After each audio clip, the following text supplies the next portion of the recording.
Good morning students, my name is Amit Jain, chartered accountant और इस batch के लिए आपका इनकम टैक्स फैकल्टी। आज जो फ्रेंड्स ये वीडियो आप देखने वाले हो, ये मेरे लाइव बैच का रिकॉर्डिंग है। आपको फ्रेंड्स पता ही है, लाइव क्लास में कभी कभी कुछ एक्स्ट्रा मसाला भी रिकॉर्ड हो जाता है, लेकिन टेंशन बिल्कुल मत लेना। मैंने वो सारा मसाला, वो सब अनवांटेड पार्ट क्लीन कर दिया है। अब आपको मिलेगा सिर्फ पूरा स्टडी कंटेंट, नो बकवास, ओनली टैक्स की बात। इस बैच का फ्रेंड्स पूरा स्टडी मटेरियल डाउनलोड का लिंक आपको वीडियो के डिस्क्रिप्शन में फ्री डाउनलोड लिंक से मिल जाएगा। सजेशन बस इतना ही है कि इस वीडियो के साथ साथ मटेरियल खोल के पढ़ोगे तो डबल फायदा होगा। फ्रेंड्स ये बैच फुल्ली अपडेटेड है और आपके एग्जाम के लिए एप्लीकेबल है।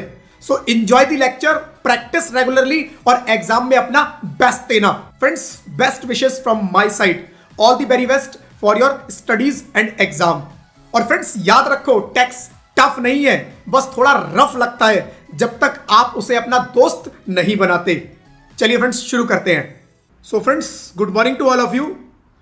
आज अपनी क्लास नंबर 4 है, जिसके अंदर एक नया चैप्टर फ्रेंड्स स्टार्ट करने वाले हैं, टैक्सेबिलिटी ऑफ गिफ्ट।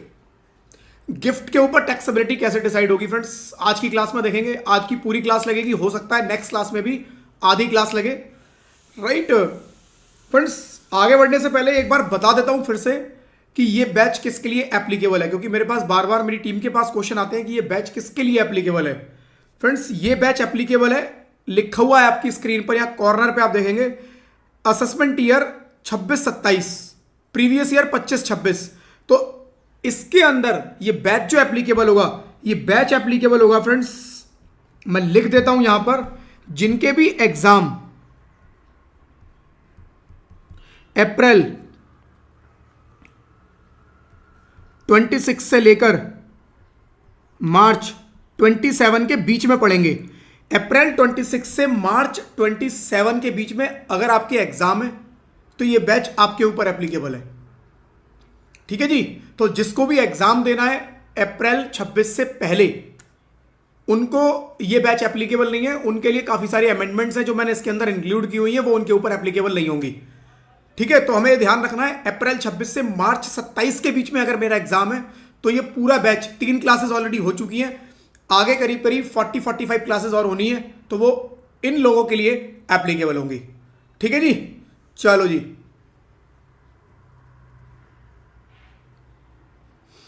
सर ये बैच में सीए इंटर सितंबर 26 के लिए, बिल्कुल सितंबर 26 के लिए कर सकते हो शिवम, क्योंकि अप्रैल 26 के बाद सितंबर 26 आएगा और अप्रैल 26 से मार्च 27 के बीच में जो भी एग्जाम होना है वो इसमें एप्लीकेबल होगा, ठीक है जी। शिवम सारा कुछ मैं इसके अंदर इंक्लूड करूंगा, डोंट वरी। चलो जी आगे बढ़ते हैं, अब अपनी क्लास शुरू करते हैं। Taxability of gift, taxability of gift जो पहली बार क्लास कर रहे हैं, 3 क्लासेस ऑलरेडी हो चुकी हैं मेरे चैनल पर, लिमिटेड टाइम के लिए क्लासेस अभी भी पड़ी हुई हैं, उसकी रिकॉर्डिंग प्लीज उनको जरूर देख लेना। टैक्सेबिलिटी ऑफ गिफ्ट, गिफ्ट है क्या फ्रेंड्स? मेरे फ्रेंड ने मेरी बर्थडे पे आके मुझे कुछ गिफ्ट दे दिया, एक सोने की चेन मेरे फ्रेंड ने मुझे मेरी बर्थडे पे गिफ्ट कर दी। दूसरा फ्रेंड आया मेरे को आईफोन गिफ्ट कर गया। तीसरा फ्रेंड आया मेरे को एक लिफाफा दे गया जी 51,000 रुपए का। बहुत अच्छे अच्छे मेरे दोस्त हैं जो मेरी बर्थडे पे मुझे ऐसे ऐसे गिफ्ट दे जाते हैं। बट क्वेश्चन यहां पर यह आता है कि क्या ये इनकम टैक्स में टैक्सेबल है? Is it taxable? Right, question ये आता है कि क्या ये टैक्सेबल है, तो आंसर है yes it is taxable. But कब टैक्सेबल है, कब टैक्सेबल नहीं है, राइट। कितना टैक्सेबल होगा, कितना नहीं होगा, वो सारा कुछ फ्रेंड्स आज हम लोग इस क्लास के अंदर डिस्कस करने वाले हैं। Taxability of gift section 56 deal करता है अदर सोर्सेज के अंदर। अदर सोर्सेज में सेक्शन 56 आता है जो कि डील करता है गिफ्ट को, कि गिफ्ट को हम किस तरह से टैक्सेबल करेंगे। Section 56(2)(10), right. Gift received by any person shall be taxable and for this purpose gift shall be divided in 3 part. Gift को हम 3 पार्ट में डिवाइड करेंगे। अब वो 3 पार्ट कौन कौन से हैं? Part number 1, gift of sum of money. Gift of sum of money मतलब मेरे को किसी ने गिफ्ट किया कैश में, मेरे को किसी ने गिफ्ट किया, एक लिफाफा दे गया, मेरे को किसी ने गिफ्ट किया, मेरे बैंक में पैसे ट्रांसफर कर दिए, मेरे को चेक दे दिया, डिजिटली मेरे को यूपीआई कर दिया, राइट शिवम, सारे क्वेश्चन के आंसर मिल जाएंगे आज की पूरी क्लास में, सारे, कुछ भी क्लियर कुछ भी अनक्लियर नहीं रहेगा, डोंट वरी। ठीक है, तो मेरे फ्रेंड ने मुझे गिफ्ट दिया, कैसे दिया? मनी। अब वो कैश भी हो सकता है या अदर देन कैश, मतलब कैश के अलावा डिजिटली मेरे को मेरे अकाउंट में ट्रांसफर कर दिया। डन। तो वो क्या होगा? पहली कैटेगरी में gift of sum of money.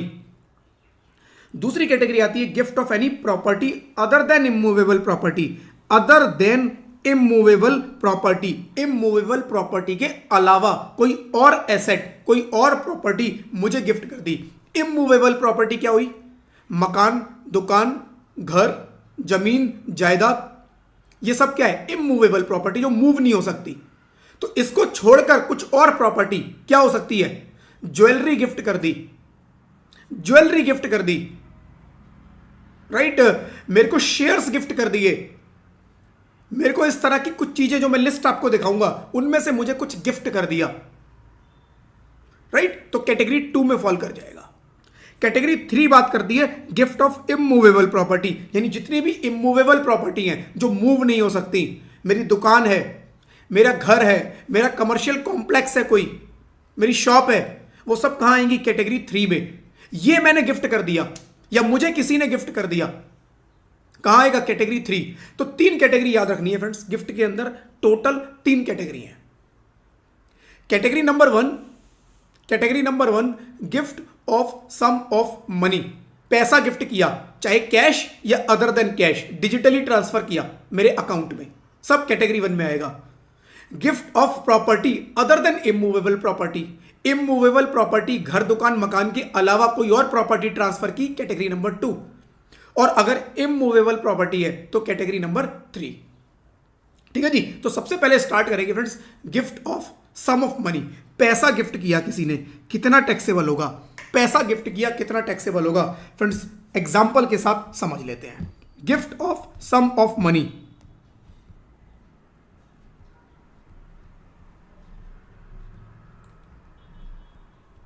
Right gift of sum of money, पैसा गिफ्ट किया, कितना टैक्सेबल होगा?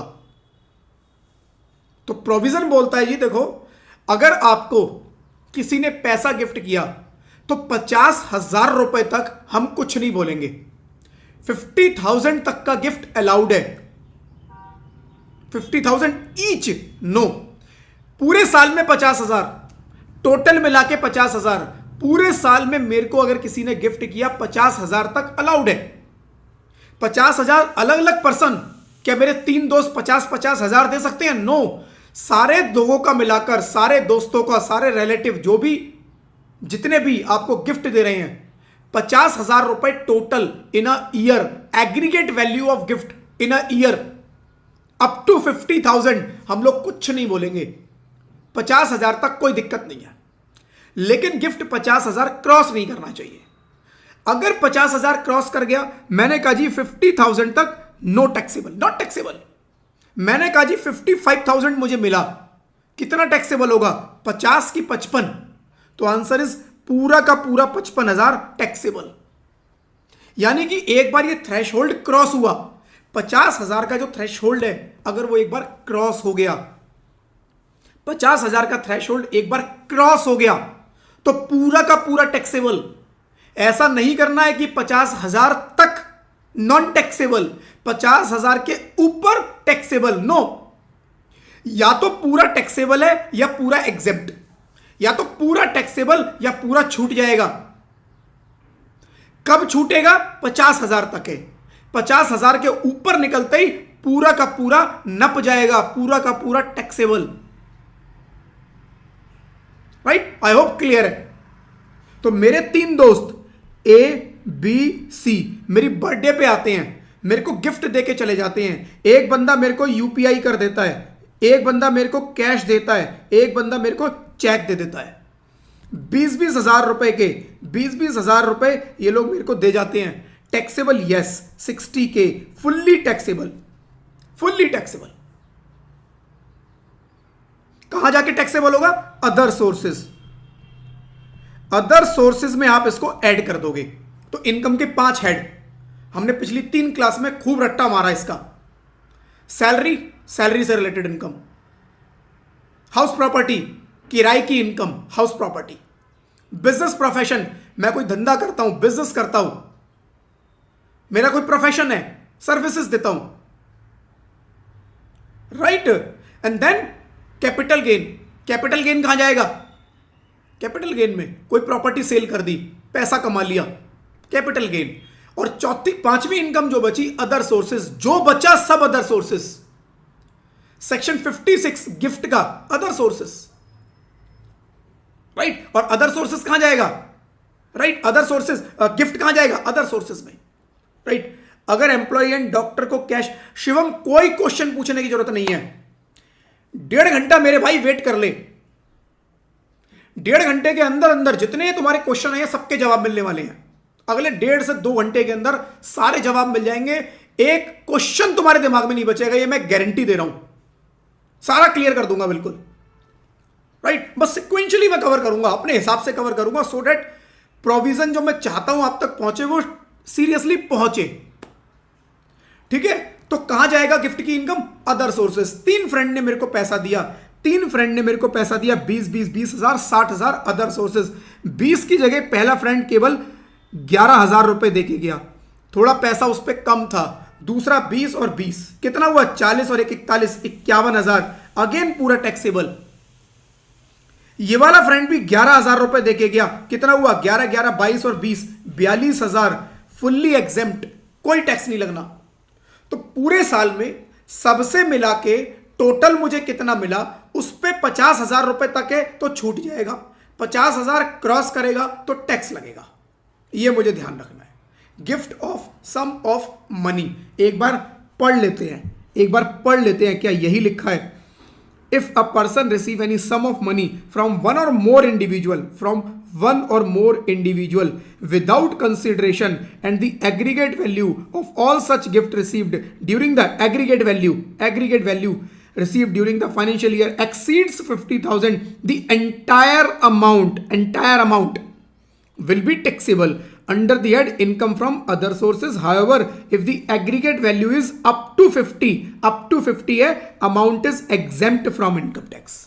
50,000 तक कोई टैक्स नहीं, उसके ऊपर पूरा टैक्सेबल, ठीक है। एग्जाम्पल जो मैंने आपको बना के दिया वही एग्जैक्टली यहां लिखा हुआ है, ठीक है। सेकंड कैटेगरी आती है gift of any property, gift of any property other than immovable property. Other than immovable property, मेरा फिर बर्थडे आया, अगले साल मेरा फिर बर्थडे आया, 3 फ्रेंड ABC मेरे पास आए, मेरे को अदर देन कैश दे गए, क्योंकि पिछली बार मैंने बोला तुमने 20-20 हजार रुपए दिए थे ना, मेरी पॉकेट पे टैक्स लग गया, कैश मत देना भाई, टैक्स लग जाता है। उसने कहा ठीक है, मैं तेरे को एक गोल्ड की चेन दे देता हूं, गोल्ड की चेन, राइट। ये गोल्ड की चेन लेके आ गया 31,000 रुपए की, ये बंदा एक रिंग लेकर आया 21,000 रुपए की खरीद के, ये बंदा एक ब्रेसलेट बनवा के ले आया, राइट, मेरे लिए 20,000 रुपए का, क्या टैक्सेबल? यस, सेम लिमिट जो कैश के केस में थी, जो मनी के केस में थी, वो अदर देन इमूवेबल प्रॉपर्टी पर भी अप्लाई होगी। यहां पर भी सेम 50K तक एग्जेम्प्ट, 50K तक exempt, if it is more then 50K it is taxable.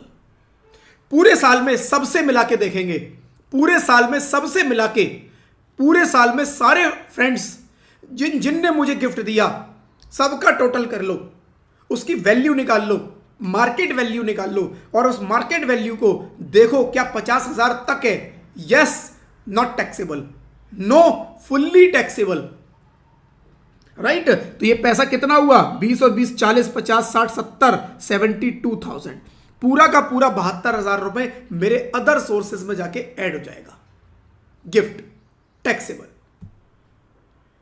ठीक है। अब एक और कंडीशन, फिर अगले साल मेरे 3 फ्रेंड मेरे को फिर गिफ्ट दे देते हैं। एक मेरे को गोल्ड ज्वेलरी दे देता है, कितने की जी? 31,000 रुपए की, 31,000। दूसरा मेरे को एनवलप दे देता है, कितने का? 11,000 रुपए का। और तीसरा मेरे को एक और एनवलप देता है, वो भी 11,000 रुपए का, राइट। मेरे को एक बंदा गोल्ड ज्वेलरी देके जाता है, एक मेरे को एम्प्लॉय एक मेरे को एनवलप देके जाता है 11,000, फिर 11,000, यानी इस बंदे ने मुझे क्या दिया, other than immovable property, property other than immovable property, यानी कैटेगरी 2 वाला आइटम। इन दोनों ने मुझे कैटेगरी 1 वाला आइटम दिया। ना क्वेश्चन इज, क्या ये टैक्सेबल है, एग्जेम्प्ट है? क्या ये टैक्सेबल है, एग्जेम्प्ट है? सक्षम पूछ बोल रहा है ऐसे दोस्त कहां मिलते हैं? ढूंढो सक्षम, शायद मिल जाए। ये टैक्सेबल होगा, एग्जेम्प्ट होगा? आपको क्या लगता है? ये मेरे को पूरा गिफ्ट मिला 30 राइट, 40 50 53,000 53,000 रुपए के मेरे दोस्त मुझे मेरे बर्थडे पे गिफ्ट दे गए, जिनमें से एक ने मेरे को गोल्ड की ज्वेलरी, गोल्ड की चेन दे दी, दो ने मेरे को 11,000 रुपए कैश दे दिया। राइट, सुनने में देखने में लग रहा है टैक्सेबल है। जिन्होंने अभी आगे का प्रोविजन नहीं पढ़ा है, देखने में लगेगा क्या है, taxable, but actually it is exempt. It is exempt. क्यों? क्योंकि फ्रेंड्स जो 50,000 रुपए की मुझे लिमिट देखनी है, जो 50,000 रुपए की लिमिट देखनी है, वो कैटेगरी वाइज देखनी है। राइट, मेरे को जो 50,000 की लिमिट देखनी है वो कैटेगरी वाइज देखनी है। कैटेगरी 1 में मुझे कितने का गिफ्ट मिला? क्या 50 क्रॉस किया? नहीं, 22,000 रुपए का। कैटेगरी 2 में मुझे कितने का गिफ्ट मिला? 31,000। कोई भी कैटेगरी 50,000 क्रॉस नहीं की। राइट, कोई भी कैटेगरी 50,000 नहीं क्रॉस की, तो ये भी एग्जेम्प्ट, ये भी एग्जेम्प्ट, किसी पे टैक्स नहीं लगेगा। तो अगली बार से अगर फ्रेंड बर्थडे पे आए तो उनमें बोलना, भाई कुछ लोग कैश देके जाना और कुछ लोग मेरे को ज्वेलरी देके जाना। सारे एक सा मत देना, सारे कैश नहीं देंगे और सारे ज्वेलरी नहीं देंगे, वरना मैं फंस जाऊंगा। राइट, आपस में डिसाइड कर लेना, वरना मुझसे पूछ लेना कौन क्या लेकर आएगा। ठीक है, तो हर कैटेगरी की फ्रेंड्स ये लिमिट है। जब भी गिफ्ट मिले मल्टीपल, आप उन गिफ्ट को दोनों कैटेगरी में अलग अलग कर दो। कौन सा? कैटेगरी 1 जो कैश वाला है, कैश या बैंक ट्रांसफर वाला है। नंबर 2 कौन सा? Other than immovable property. Immovable property की तीसरी कैटेगरी है, वो अलग है, अभी बात करूंगा। Right, other than immovable property category में कितना है वो देख लो, दोनों में अलग देखो। जो कैटेगरी एक्सीड कर जाए 50,000 उस पर टैक्स लगा दो। जैसे अगले साल फिर मेरे 3 फ्रेंड मेरे लिए गिफ्ट लेकर आए। ये मेरे लिए ज्वेलरी लेकर आ गया, कितने की जी? ये मेरे लिए ज्वेलरी लेकर आया, ये ज्वेलरी लेकर आया, ये मेरे को ज्वेलरी लेकर आया 35,000 की, ये ज्वेलरी 25,000 की लेकर आया, और इसने मुझे कैश दे दिया लिफाफे में डाल के 25,000 रुपए। तो ये मेरा जो आइटम और ये आइटम, ये मेरा कैटेगरी नंबर 1 और ये मेरा category number 2। Category number 1 25,000 exempt, category number 2 60,000 ये टैक्सेबल, इस पे टैक्स लगेगा। 60,000 रुपए मेरी टैक्सेबल इनकम में अदर सोर्सेज में ऐड हो जाएंगे। इस 25,000 का कुछ नहीं करना, छोड़ दो। कैटेगरी वाइज देखनी है फ्रेंड्स लिमिट, इसमें कोई कंफ्यूज मत होना बिल्कुल। Right, limit should be category wise. तो 2 कैटेगरी, नंबर 1 कैश और बैंक ट्रांसफर भी कैश में इंक्लूड होगा। Right, number 2 property other than immovable property. ठीक है जी, तो ये 2 कैटेगरी हो गई। अब I category number 3। Category number 3 क्या है? Immovable property. Right, immovable property. आगे बढ़ने से पहले फ्रेंड्स, वीडियो पसंद आ रही हो, क्लासेस पसंद आ रही हो, पिछली भी अगर आपने क्लास की है तो इस वीडियो को प्लीज लाइक कर देना। आपका एक लाइक मेरे लिए बहुत इंपॉर्टेंट होता है। ठीक है, और चैनल पे जो लोग नए हैं प्लीज चैनल को सब्सक्राइब कर देना, नोटिफिकेशन बेल पे भी क्लिक करना, सो दैट फ्यूचर के जो आगे लाइव आएंगे ना वो भी आप लोगों तक पहुंचेंगे, उनकी नोटिफिकेशन आ जाएगी। आपके पास एक नोटिफिकेशन बेल होता है यूट्यूब पे, उसको भी क्लिक कर देना। ठीक है, चलो जी, immovable property category number 3, immovable property. Immovable property में क्या बोला जी? इमूवेबल प्रॉपर्टी में क्या आएगा? हाउस, घर, शॉप, फैक्ट्री, लैंड, और क्या क्या, कोई भी प्रॉपर्टी जो इमूवेबल, जो मूव नहीं हो सकती, कैटेगरी नंबर 3। कैटेगरी नंबर 3, मेरा बर्थडे आता है, मेरे 3 दोस्त फिर आते हैं, वो कहते हैं देख तेरे को ज्वेलरी गिफ्ट की, तब तेरे ऊपर टैक्स लग गया। तेरे को ज्वेलरी गिफ्ट की, तेरे ऊपर टैक्स लग गया। तेरे को हमने कैश दिया, तेरे बैंक में ट्रांसफर हुआ, तेरे पर टैक्स लग गया। आपकी हमने एक नया जुगाड़ निकाला है, अब हम तेरे को कैश या ज्वेलरी कुछ नहीं देंगे, इस बार हम तेरे को प्रॉपर्टी देंगे, जगह गिफ्ट करेंगे। उसने कहा कितनी? ए ने करी जी 1,00,000 रुपए की एक जगह थी, गिफ्ट कर दी दोस्त को। बी के पास 45,000 रुपए की एक जगह थी, गिफ्ट कर दी दोस्त को। सी के पास 55,000 रुपए की एक जगह थी, गिफ्ट कर दी दोस्त को। भगवान ऐसे दोस्त सबको दे, गिफ्ट कर दी ना। क्वेश्चन इज क्या टैक्सेबल है? तो कैटेगरी नंबर 3 में भी सेम लिमिट 50,000 की, बट यहां एक फ्रेंड्स छोटा सा चेंज है। कैटेगरी 3 में भी लिमिट है 50,000 की, बट यहां पर एक छोटा सा चेंज है। चेंज क्या है? कैटेगरी नंबर 1 और 2 के अंदर कैश और अदर देन इमूवेबल प्रॉपर्टी के अंदर आपको एग्रीगेट देखना था पूरे साल का, लेकिन यहां एग्रीगेट नहीं देखना है, यहां इंडिविजुअल प्रॉपर्टी वाइज देखना है। बस ये ध्यान रखना, इमूवेबल प्रॉपर्टी में प्रॉपर्टी वाइज देखना है। पहली दो कैटेगरी के अंदर आपने एग्रीगेट देखा, टोटल करके देखा पूरे साल का, सबसे मिला के। यहां सबसे मिला के पूरे साल का टोटल नहीं देखना, इंडिविजुअल प्रॉपर्टी वाइज 50,000 की लिमिट है। जो प्रॉपर्टी 50,000 क्रॉस कर जाए उस पर टैक्स लगा दो। पहली प्रॉपर्टी 1,00,000 टैक्सेबल, दूसरी 45,000 एग्जेम्प्ट, तीसरी 55,000 टैक्सेबल। तो कितना ऐड होगा? 1 + 55, 1,55,000 रुपए उसकी अदर सोर्सेस की इनकम में ऐड हो जाएगा। 1,55,000 रुपए उसकी अदर सोर्सेस की इनकम में ऐड हो जाएगा। ठीक है जी, क्लियर? कि अगर कोई प्रॉपर्टी गिफ्ट कर रहा है तो फ्रेंड्स ध्यान रखना, वो 50,000 का हम लोग रट्टा लगा लेते हैं कई बार, और वो 50,000 एग्रीगेट, 50,000 एग्रीगेट, 50,000 एग्रीगेट सब पे अप्लाई कर देते हैं। नहीं, सब पे मत अप्लाई करना। कैटेगरी 1 पे अप्लाई करना कैश वाली, कैटेगरी 2 पे अप्लाई करना अदर देन इमूवेबल प्रॉपर्टी वाली, कैटेगरी 3 जो इमूवेबल प्रॉपर्टी की है उस पे अप्लाई मत करना, उस पे इंडिविजुअल प्रॉपर्टी है। लॉजिक बता देता हूं क्यों। क्योंकि नॉर्मली देखो इमूवेबल प्रॉपर्टी क्या है यार, 50,000 रुपए की कौन सी जगह आएगी, कौन सा घर आएगा, कौन सी दुकान आएगी, मुझे ये बता दो। ये तो मैंने क्वेश्चन में बना दिया कि 45,000 रुपए की एक जगह पड़ी थी, 45,000 रुपए का एक घर पड़ा था और उसने अपने दोस्त को गिफ्ट कर दिया। क्या रियल लाइफ में पॉसिबल है? Rarely, rarely.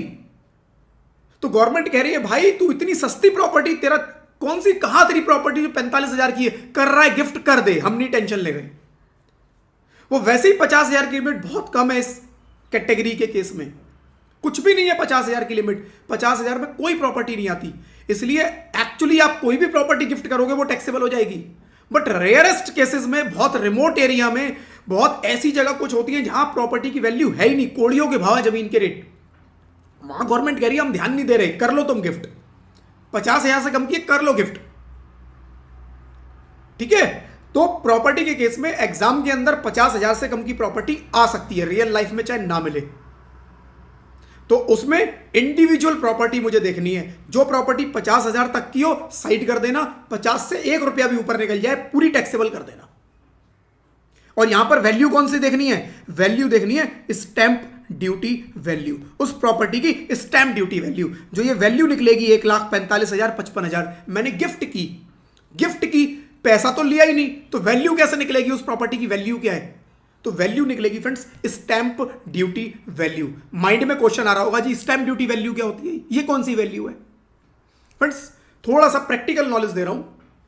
आपके घर में भी आपने देखा होगा, कई बार हम प्रॉपर्टी खरीदते हैं या बेचा हो, आपके फादर ने, आपके मदर ने, या आपके आसपास जो आपके रिलेटिव है उन्होंने प्रॉपर्टी सेल परचेज की हो, तो उसके अंदर उन्होंने आपने एक वर्ड सुना होगा उनको बोलते हुए कि यार इसका ना, मतलब इस जमीन का, क्या इस जमीन का जो क्या कहते हैं रजिस्ट्री वैल्यू है, रजिस्ट्री मूल्य जो चल रहा है वो कितना चल रहा है, राइट? वो इतना चल रहा है, इतने पर रजिस्ट्री करानी पड़ेगी आपको।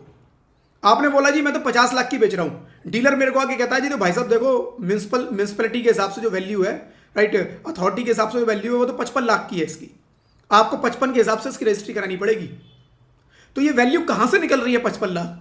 तो हमारी फ्रेंड्स एक अथॉरिटी है जो इस सबको देखती है, प्रॉपर्टी के केसेस को देखती है, वो डिसाइड करती है कि किस एरिया में प्रॉपर्टी का कितना रेट होगा, राइट? वो डिसाइड करती है, वरना आप तो कुछ भी बोलोगे।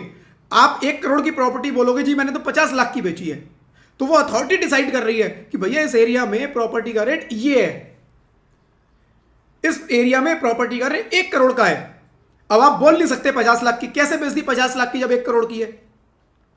तो अगर आप बोलोगे भी 50 लाख की, वो बोलेंगे जी आप बेच लो 50 लाख में, लेकिन हमारे हिसाब से प्रॉपर्टी की वैल्यू 1 करोड़ की है।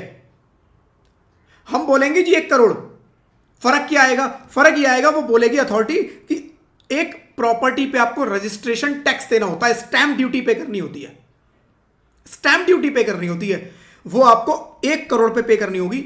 और नॉर्मली ये ड्यूटी हर स्टेट में अलग अलग है, अलग अलग है। जैसे मान लो 7% है, मान लो यूपी में है, उत्तर प्रदेश 7%, दिल्ली में 6-7% है, राइट, 7%। तो 1 करोड़ का 7%, 7 लाख रुपए जब आप रजिस्ट्री कराओगे तो ये आपको स्टैंप ड्यूटी किसको पे करनी पड़ेगी? उस अथॉरिटी को पे करनी पड़ेगी, राइट। तो आप चाहे इस प्रॉपर्टी को 50 लाख में बेच रहे हो, हमें नहीं पता, हमें ड्यूटी 1 करोड़ पे चाहिए, क्योंकि हम बोल रहे हैं जी उस एरिया में उस जगह की वैल्यू 1 करोड़ रुपए है। तो ये 1 करोड़ रुपया क्या हुआ? Stamp duty value, value determined by that authority, कि हमने डिटरमाइन कर दिया कि मिनिमम इस एरिया में इससे कम का नहीं बिकेगा। आप बेच लो, लेकिन हमें टैक्स जो चाहिए वो इस 1 करोड़ पे चाहिए। आप बेचो 50 लाख, 50 लाख पे जाकर रजिस्ट्री करा लो, लेकिन स्टैंप ड्यूटी वैल्यू 1 करोड़ रहेगी, ड्यूटी आपको 1 करोड़ पे करनी है, right. So this is stamp duty value. तो वो कह रहे हैं जब आपकी प्रॉपर्टी कोई गिफ्ट होगी, गिफ्ट होगी, तो गिफ्ट किसके हाथ में लग रहा है? रिसीवर के हाथ में। रिसीवर, मेरे 3 फ्रेंड मुझे गिफ्ट देके गए तो टैक्स मुझे पे करना है। कितने अमाउंट पे गिफ्ट लगेगा?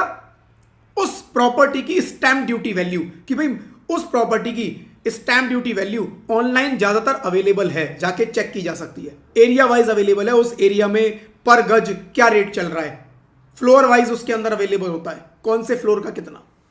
वरना आप जाओ और किसी लॉयर से मिलो, निकलवा लो रेट, वो रेट निकाल के दे देगा, जी इसकी इतनी वैल्यू निकलेगी। जो प्रॉपर्टी लॉयर होते हैं वो वैल्यू निकाल के दे देते हैं, ठीक है। तो जितना भी मेरे को गिफ्ट मिला इन प्रॉपर्टी, उसकी स्टैंप ड्यूटी वैल्यू निकलवानी है और उसके ऊपर टैक्स। एग्जाम में स्टैंप ड्यूटी वैल्यू निकालने को नहीं आएगी, वो एग्जाम के अंदर दी होगी, बट क्या होती है स्टैंप ड्यूटी वैल्यू वो आपको अब पता है। तो घर के अंदर जब कोई बात करेगा प्रॉपर्टी डीलिंग के बारे में, तो आपको पता होगा कि ये रजिस्ट्री वैल्यू की क्या बात हो रही है। जो रजिस्ट्री वैल्यू बोलते हैं ना, जिस पर टैक्स लगेगा, that is stamp duty value, ठीक है। चलो जी, अब पढ़ लेते हैं provision. Gift of any property other than immovable property, if person receive a gift of any property other than immovable property without consideration and aggregate fair market value, aggregate fair market value देखनी है उसकी, of such property received during particular year exceeds 50,000, it will be taxable under the head other sources. However, if aggregate value of all such properties, ये बात कर रहा है other than immovable property की, अभी other than right such properties is up to 50,000, it is exempt, 50,000 तक exempt। लेकिन जब हम बात करते हैं क्या, gift of immovable property, gift of immovable property without consideration, अभी मैंने आपको ये वाला पार्ट बताया है, इस पे आऊंगा। Without consideration, if person receive any immovable property without consideration, without consideration, मेरे फ्रेंड आके मेरी बर्थडे पे, मेरे एनिवर्सरी पे, मेरे बेटे की बर्थडे थी उस पे आके मुझे गिफ्ट दे जाते हैं, it will be exempt from income tax if the stamp duty value is up to 50,000, 50,000 तक है। However, if the stamp duty value exceeds 50,000, the entire stamp duty value will be taxable under the income other sources। 50,000 cross करते ही जो उसकी stamp duty value है वो पूरी taxable हो जाएगी। For this purpose, the value of each individual property is considered instead of aggregate value of property। Aggregate की जगह इंडिविजुअल प्रॉपर्टी की वैल्यू देखनी है, एग्रीगेट नहीं देखनी, इंडिविजुअल प्रॉपर्टी की वैल्यू देखनी है। यहां तक हमने अभी पढ़ा। अब विद कंसीडरेशन क्या बोल रहा है, चलो जी एक एग्जांपल के साथ समझ लेते हैं। विद कंसीडरेशन क्या बोल रहा है, एक एग्जांपल के साथ समझ लेते हैं। एक सेकेंड फ्रेंड्स, हाँ जी, राइट, ये तो था विदाउट कंसीडरेशन। मेरे फ्रेंड ने मुझे गिफ्ट किया और मुझसे कुछ पैसा नहीं लिया। अब ध्यान से समझना, एक है ए, एक है बी। ए और बी दोनों एक दूसरे को जानते हैं नहीं जानते हैं, फर्क नहीं पड़ता। ए के पास एक घर है, राइट, एक घर है, हाउस, ये इसको बेचना है। ए ने बोला बी को तुम खरीदोगे, उसने बोला हाँ खरीदूंगा। बी ने बोला कितने का दोगे, इसने बोला जी मैं तुम्हें ये घर 50 लाख रुपए का दूंगा, 50 लाख रुपए का मैं तुम्हें घर दूंगा ये, राइट। बी ने एग्रीमेंट कर लिया, ए ने एग्रीमेंट कर लिया कि अपना ये प्लॉट बी को 50 लाख रुपए में बेच देगा। बी ने कहा ठीक है जी 50 लाख का खरीदूंगा, ठीक है। अब इस प्रॉपर्टी की स्टैंप ड्यूटी वैल्यू निकलवाई गई, इस प्रॉपर्टी की स्टैंप ड्यूटी वैल्यू निकलवाई गई। वो निकल के आई stamp duty value 60 lakh, 60 lakh रुपए, 60 लाख रुपए इस प्रॉपर्टी की स्टैंप ड्यूटी वैल्यू निकल के आई। ए कह रहा है जी मैंने तो 50 लाख में बेच दी।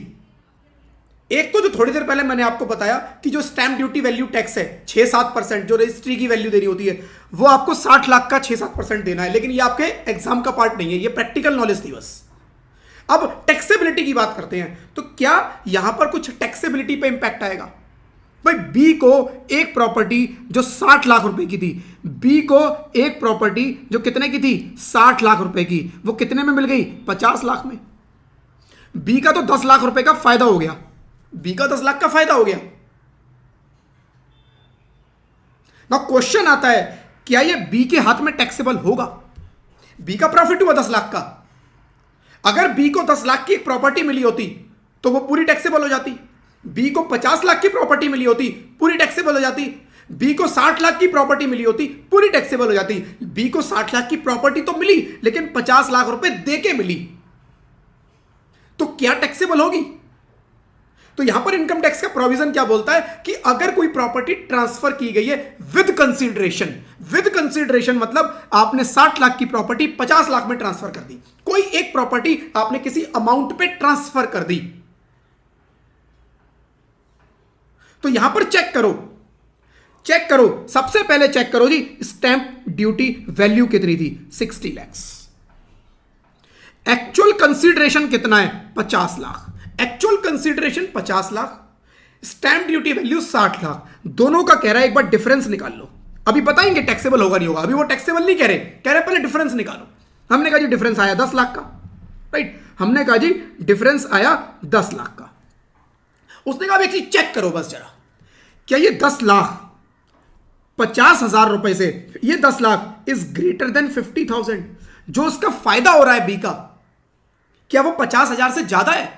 आंसर इज यस, 10 लाख रुपए 50,000 से ज्यादा है।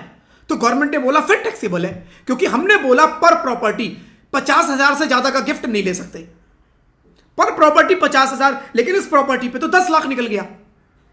गवर्नमेंट कहती है ये 10 लाख रुपए क्या है, हम बताते हैं। तुम हमसे झूठ बोल रहे हो, तुमने ए ने बी को नहीं, बी ने ए को पक्का कैश में दिया है, पक्का कैश में दिया है, या फिर बी ने ए को कुछ पेमेंट करना था जो इस प्रॉपर्टी में एडजस्ट कर लिया। तुम हमसे झूठ बोल रहे हो, डील तो तुम्हारी 60 ही लाख में हुई है, तुम हमें दिखा रहे हो टैक्स बचाने के लिए कि जी देखो 50 लाख की हमने खरीदी है, इस 10 लाख पे हम टैक्स लगाएंगे, डिफरेंस नहीं हो सकता है स्टैंडर्ड स्टैंप ड्यूटी वैल्यू से। तो बंदा चीखने लगा, बी चीखने लगा कि सर ऐसा कैसे पॉसिबल है, डिफरेंस नहीं हो सकता?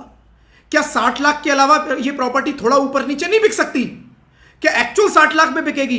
एक प्रॉपर्टी, वही प्रॉपर्टी कोई 50 लाख में बेच देता है, कोई 55 लाख में बेच देता है। कहता है सर ये तो जरूरत वाली बात है, उस टाइम कितने में कैसी डील हो गई। गवर्नमेंट ने कहा यार बात तो तुम ठीक कह रहे हो, बात तो जरूरत वाली है, चलो एक काम करते हैं, फिर हम 50,000 का तो देखेंगे ही देखेंगे। तुम कह रहे हो ना थोड़ा बहुत डिफरेंस तो हो सकता है, भाई 60 लाख से थोड़ा ऊपर नीचे तो बिक सकती है, एग्जैक्ट 60 तो हमेशा नहीं होगा। तो गवर्नमेंट ने बोला ठीक है, हम एक चीज और चेक करेंगे, पहले हम देखेंगे जी क्या 50,000 से ऊपर है, आंसर इज यस। फिर हम एक चीज और चेक करेंगे कि क्या ये डिफरेंस जो एक्चुअल कंसीडरेशन है उसके 10% से ज्यादा है। एक्चुअल कंसीडरेशन का 10% कितना हुआ 5 लाख, 5 लाख। तो देखो क्या ये सेल कंसीडरेशन, राइट, क्या ये डिफरेंस जो है एक्चुअल कंसीडरेशन के 10% से ज्यादा है?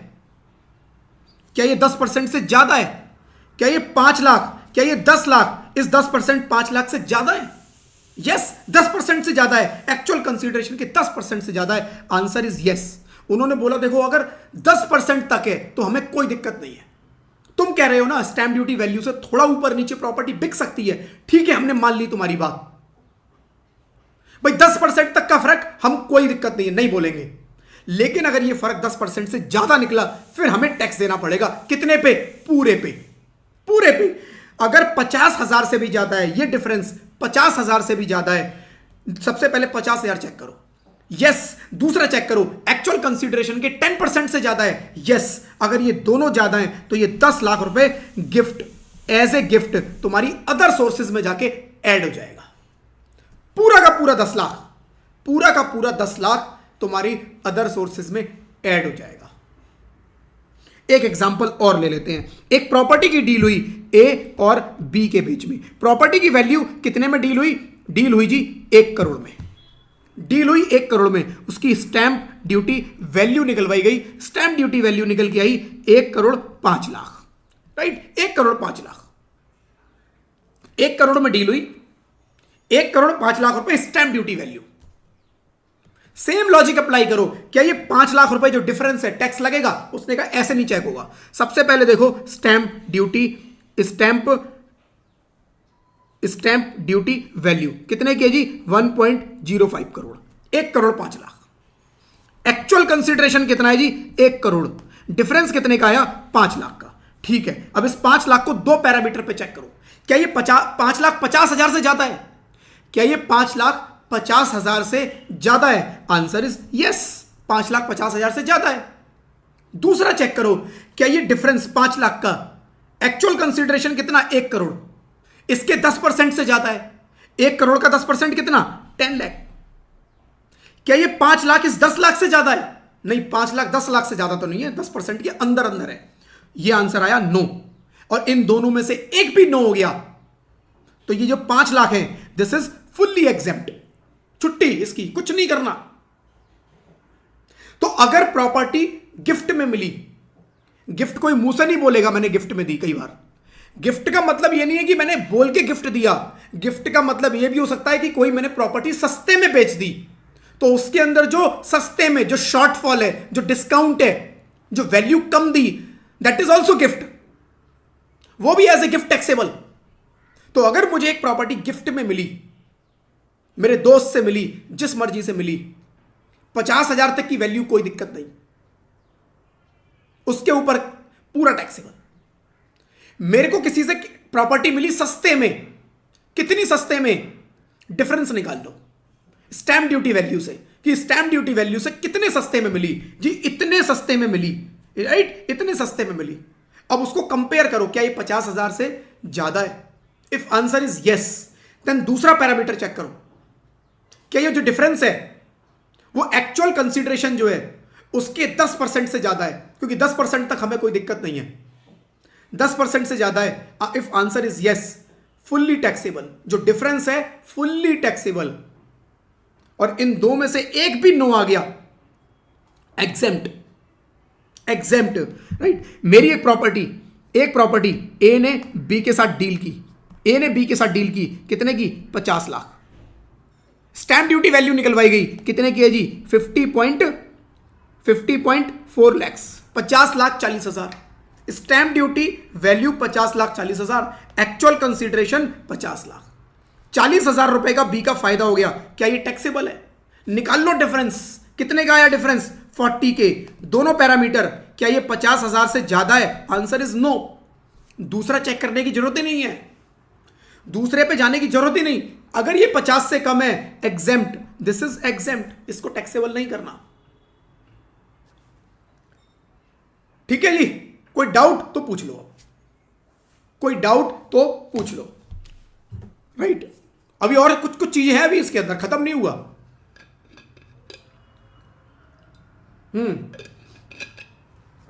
मैं एक बार रिपीट कर देता हूं जो हमने आज पढ़ा, फिर आगे बढ़ूंगा। 3 category. Category number 1 cash, bank transfer भी कैश में इंक्लूड हो जाएंगे। लिमिट कितनी? 50,000 की। इन एग्रीगेट सबसे मिला के पूरे साल में 50,000 तक एग्जेम्प्ट, उसके ऊपर पूरा taxable. Category number 2 property other than immovable property, other than immovable property. Limit same cash वाली 50,000 तक एग्जेम्प्ट, 50 के ऊपर पूरा टैक्सेबल, पूरे साल में एग्रीगेट देखना है, एग्रीगेट देखना है कैटेगरी वाइज। कैश की अपनी अलग लिमिट है 50,000 की, category number 2 property other than immovable property की अपनी अलग लिमिट है 50,000 की। इन लिमिट को मिक्स नहीं करना, टोटल मिला के दोनों को नहीं देखना, अलग अलग कैटेगरी वाइज देखो। Category number 3, category number 3 immovable property. Immovable property में 2 केस निकल के आए। एक, प्रॉपर्टी मुझे बिना कंसीडरेशन के मिली, मैंने कुछ भी पे नहीं किया और मुझे प्रॉपर्टी मिल गई। इंडिविजुअल प्रॉपर्टी की वैल्यू देखो, कौन सी value? Stamp duty value. Stamp duty value देखो, और वो स्टैंप ड्यूटी वैल्यू अगर 50,000 से एक्सीड कर जाए पर प्रॉपर्टी, तो जिस जिस प्रॉपर्टी की वैल्यू 50,000 एक्सीड करेगी वो टैक्सेबल हो जाएंगी। यहां मेरे को एग्रीगेट नहीं देखना, पूरे साल का नहीं देखना, इंडिविजुअल प्रॉपर्टी वाइज देखना है, इंडिविजुअल प्रॉपर्टी वाइज देखना है। क्लियर? दूसरा केस इसके अंदर आया कि मेरे को विद कंसीडरेशन मिला, यानी मेरे को कुछ प्रॉपर्टी मिली और मैंने उसके बदले कुछ पे किया। मुझे प्रॉपर्टी मिली 50 लाख की, मैंने पे किया 40 लाख। मेरे को प्रॉपर्टी मिली 50 लाख की, मैंने पे किया 40 लाख। तो क्या ये 10 लाख रुपए taxable? Yes, taxable as a gift. But taxable करने से पहले चेक करनी है 2 कंडीशन। क्या ये डिफरेंस आया 10 लाख का 50,000 से ज्यादा है? आंसर इज यस, 50,000 से ज्यादा है। Answer yes. अगर आंसर नो होता है तो टैक्सेबल नहीं है। आंसर इज यस, तो दूसरी कंडीशन और चेक कर लो। क्या ये डिफरेंस एक्चुअल कंसीडरेशन के 10% से ज्यादा है? एक्चुअल कंसीडरेशन 50 वाली प्रॉपर्टी 40 में मिल गई, एक्चुअल कंसीडरेशन 40 लाख, 40 लाख का 10% 4 लाख। तो क्या ये डिफरेंस 10 लाख का 4 लाख से ज्यादा है? आंसर इज यस, 50 से भी ज्यादा है, 10 लाख 4 लाख से भी ज्यादा है, टैक्सेबल। इनमें से एक भी नो हो जाता तो एग्जेम्प्ट, पूरा एग्जेम्प्ट। लॉजिक मैंने आपको बताया। क्यों 10% का रूल लाए? गवर्नमेंट बोली जी 10% तक का हमें कोई दिक्कत नहीं, डिफरेंस आएगा, क्योंकि इतना डिफरेंस तो मार्केट में होता है।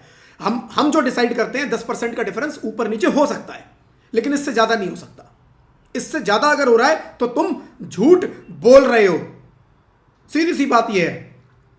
ठीक है जी, यहां तक फ्रेंड्स हमने कर लिया। कोई डाउट है तो चैट बॉक्स में पूछ लेना। इसके आगे चलते हैं, अब चलते हैं फ्रेंड्स इसके आगे। राइट, विद कंसीडरेशन में भी पढ़ लेना, यही लिखा है, मैं पढ़ देता हूं एक बारी। If immovable property is received for a consideration that is less than the stamp duty value by an amount exceeding 50,000। Right, property मैंने खरीदी 50,000 से सस्ते में खरीद ली, 50,000 से ज्यादा वैल्यू सस्ते में खरीद ली, and difference between the stamp duty value and actual consideration is more than 10% of the actual consideration. वही 50,000 वाली लिमिट और 10% ऑफ एक्चुअल कंसीडरेशन, दोनों लिमिट देखनी है। The taxable amount will be the stamp duty value exceeding such consideration. Taxable amount कितना होगा? Stamp duty value minus actual consideration. वही लिखा हुआ है यहां पर। ठीक है, when a person sells immovable property, the conveyance deed is prepared. ये stamp duty value के बारे में बता रहा है। stamp duty value क्या होती है पढ़ लेना, जो मैंने बताया है बहुत डिटेल में बता दिया। राइट, वही यहां पर लिखा हुआ है इन ब्रीफ। ठीक है, कुछ एग्जाम्पल दिए हुए हैं, जैसे mister Z receives A plot of land with stamp duty value of 45,000, entire amount will be exempt. 45,000 तक एग्जाम्प्ट हो जाएगा क्योंकि 50,000 की लिमिट है पर प्रॉपर्टी। जेड को रिसीव हुई property with stamp duty value 70,000, entire amount 70,000 will be taxable क्योंकि 50,000 से एक्सीड कर गया। फ्रेंड्स, ऐसे छोटे छोटे एग्जाम्पल्स हैं जो मैंने अभी बनाए थे, वही लिखे हैं यहां पर, पढ़ लेना आप इसको। ठीक है, अब फ्रेंड्स एक और नया कॉन्सेप्ट आता है जी, date of agreement and date of registration is different. Example create करता हूं फिर ज्यादा अच्छे समझ में आएगा, अभी पढ़ूंगा नहीं, पहले एग्जाम्पल से समझो। ये है मिस्टर ए, ये है मिस्टर बी। इन्होंने एक एग्रीमेंट किया बी के साथ। एग्रीमेंट क्या किया कि जी देख भाई, मेरे पास एक प्रॉपर्टी है, कितने की? 50 लाख रुपए की। 50 लाख रुपए की मेरे पास एक लैंड है, लैंड है, घर है, जो मर्जी समझ लो। ये बी मैं तुझे सेल करूंगा। उसने कहा कितने में सेल करोगे? इसने कहा देख भाई मैं तेरे को 60 लाख रुपए में सेल करूंगा, 60 lakhs। यानी मेरा एग्रीमेंट हो गया, एग्रीमेंट हो गया कितने का? 60 लाख का। अब ये एग्रीमेंट हुआ कौन सी डेट को? ये इंपॉर्टेंट है। ये एग्रीमेंट हुआ सपोज मेरा 15 जनवरी 2020, 15 जनवरी 2020 यानी आज से करीब 5 साल पहले मैंने ए ने और बी ने एग्रीमेंट किया कि देख ये प्रॉपर्टी मैं तेरे को बेचूंगा 50 लाख रुपए में, जिसकी स्टैंप ड्यूटी वैल्यू थी उस टाइम पर। स्टैंप ड्यूटी वैल्यू कब? 15 जनवरी 2020 को स्टैंप ड्यूटी वैल्यू थी 60 लाख रुपए की। ठीक है, 15 जनवरी 2020 को stamp duty value 60 lakh, agreement किया, बट रजिस्ट्री नहीं कराई। Due to any reason registry नहीं हो पाई। आज डेट है कौन सी है जी अपनी? 2 जुलाई 2025। आज है हमारी 2 जुलाई 2025। 2 जुलाई 2025 को ए और बी ने कहा कि भाई अब एक काम करते हैं, रजिस्ट्री करा लेते हैं इस प्रॉपर्टी की। ये गए कोर्ट, रजिस्ट्री करा के आ गए। कितने में? 50 लाख में, क्योंकि एग्रीमेंट 50 लाख का हो रखा है, तो ये 50 लाख की रजिस्ट्री करा के आ गई। लेकिन इस डेट पर जब स्टैंप ड्यूटी वैल्यू निकलवाई गई 1 जनवरी 2 जुलाई 2025 को, तो इसकी स्टैंप ड्यूटी वैल्यू निकल के आई 80 लाख रुपए। भाई अथॉरिटी 5 साल पहले कह रही थी इस प्रॉपर्टी की 60 लाख की वैल्यू है, लेकिन आज वो बोल रही है कि जी आज इस प्रॉपर्टी की वैल्यू 80 लाख रुपए है। डील हुई 50 की, बेची प्रॉपर्टी 50 की, क्योंकि मेरा एग्रीमेंट हो रखा है, मैं उससे ज्यादा नहीं ले सकता उससे। लेकिन जब एग्रीमेंट किया था उस डेट पर स्टैंप ड्यूटी वैल्यू 60 लाख रुपए थी, लेकिन जब आज एक्चुअल सेल हो रही है तो उसकी वैल्यू 80 लाख की है। क्वेश्चन आता है कि टैक्स की कैलकुलेशन के लिए स्टैंप ड्यूटी वैल्यू 60 लाख लूं कि 80 लाख लूं? बस इस प्रॉब्लम का सॉल्यूशन ढूंढना है। सबसे पहले देखते हैं कि ये प्रॉब्लम क्या वाकई में कोई प्रॉब्लम है। क्या ये प्रॉब्लम वाकई में कोई प्रॉब्लम है? तो दोनों का इंपैक्ट एनालिसिस करते हैं एक बार कि दोनों से क्या फर्क पड़ेगा। मान लो मैं 60 लूं तो क्या फर्क पड़ेगा, 80 लूं तो क्या फर्क पड़ेगा। मान लो मैं सबसे पहले लेता हूं, कौन सी डेट थी मेरी? 15 जनवरी 20, 15 जनवरी 20, और आज मेरी डेट हो गई कितनी? आज मेरी हो गई 2 जुलाई 25, राइट। आज 2 जुलाई 25। प्रॉपर्टी की स्टैंप ड्यूटी वैल्यू कितनी है उस टाइम पर? 60 लैक्स, आज 80 लैक्स।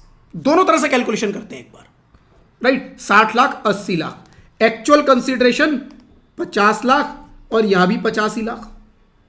डिफरेंस निकालो जी, डिफरेंस 10 लाख, यहां पर डिफरेंस आता है 30 लाख। मान लो ये वाली स्टैंप ड्यूटी वैल्यू ले ली जाए तो मेरी टैक्स लायबिलिटी कितनी निकलेगी? टैक्स लायबिलिटी निकलेगी, यहां पर चेक करो, क्या ये 50,000 से ज्यादा है? यस। क्या ये एक्चुअल कंसीडरेशन के 10% से ज्यादा है? एक्चुअल कंसीडरेशन 50 लाख, इसका 10% 5 लाख। क्या ये 10 लाख 5 लाख से ज्यादा है? यस। तो टैक्सेबल कितना? 10 लाख। 10 लाख टैक्सेबल। लेकिन मान लो इनकम टैक्स अथॉरिटी ये बोल दे कि नहीं जी हम नहीं मानते इस 15 जनवरी 20 को, हम नहीं मानते, तुम्हारा एग्रीमेंट हुआ होगा, हमें नहीं पता, तुम झूठ बोल रहे हो, कोई एग्रीमेंट नहीं हुआ। तुम इस टैक्स को बचाने के चक्कर में हो। क्यों? कैसे? क्योंकि अगर हम 2 जुलाई की 80 लाख रुपए वैल्यू पकड़ लें तो मेरी आती है डिफरेंस 30 लाख। यहां पर चेक करो, क्या ये 50,000 से ज्यादा है? Answer is yes. क्या ये 30 लाख 50 लाख के 10% 5 लाख से ज्यादा है? Answer is yes. 30 lakhs taxable.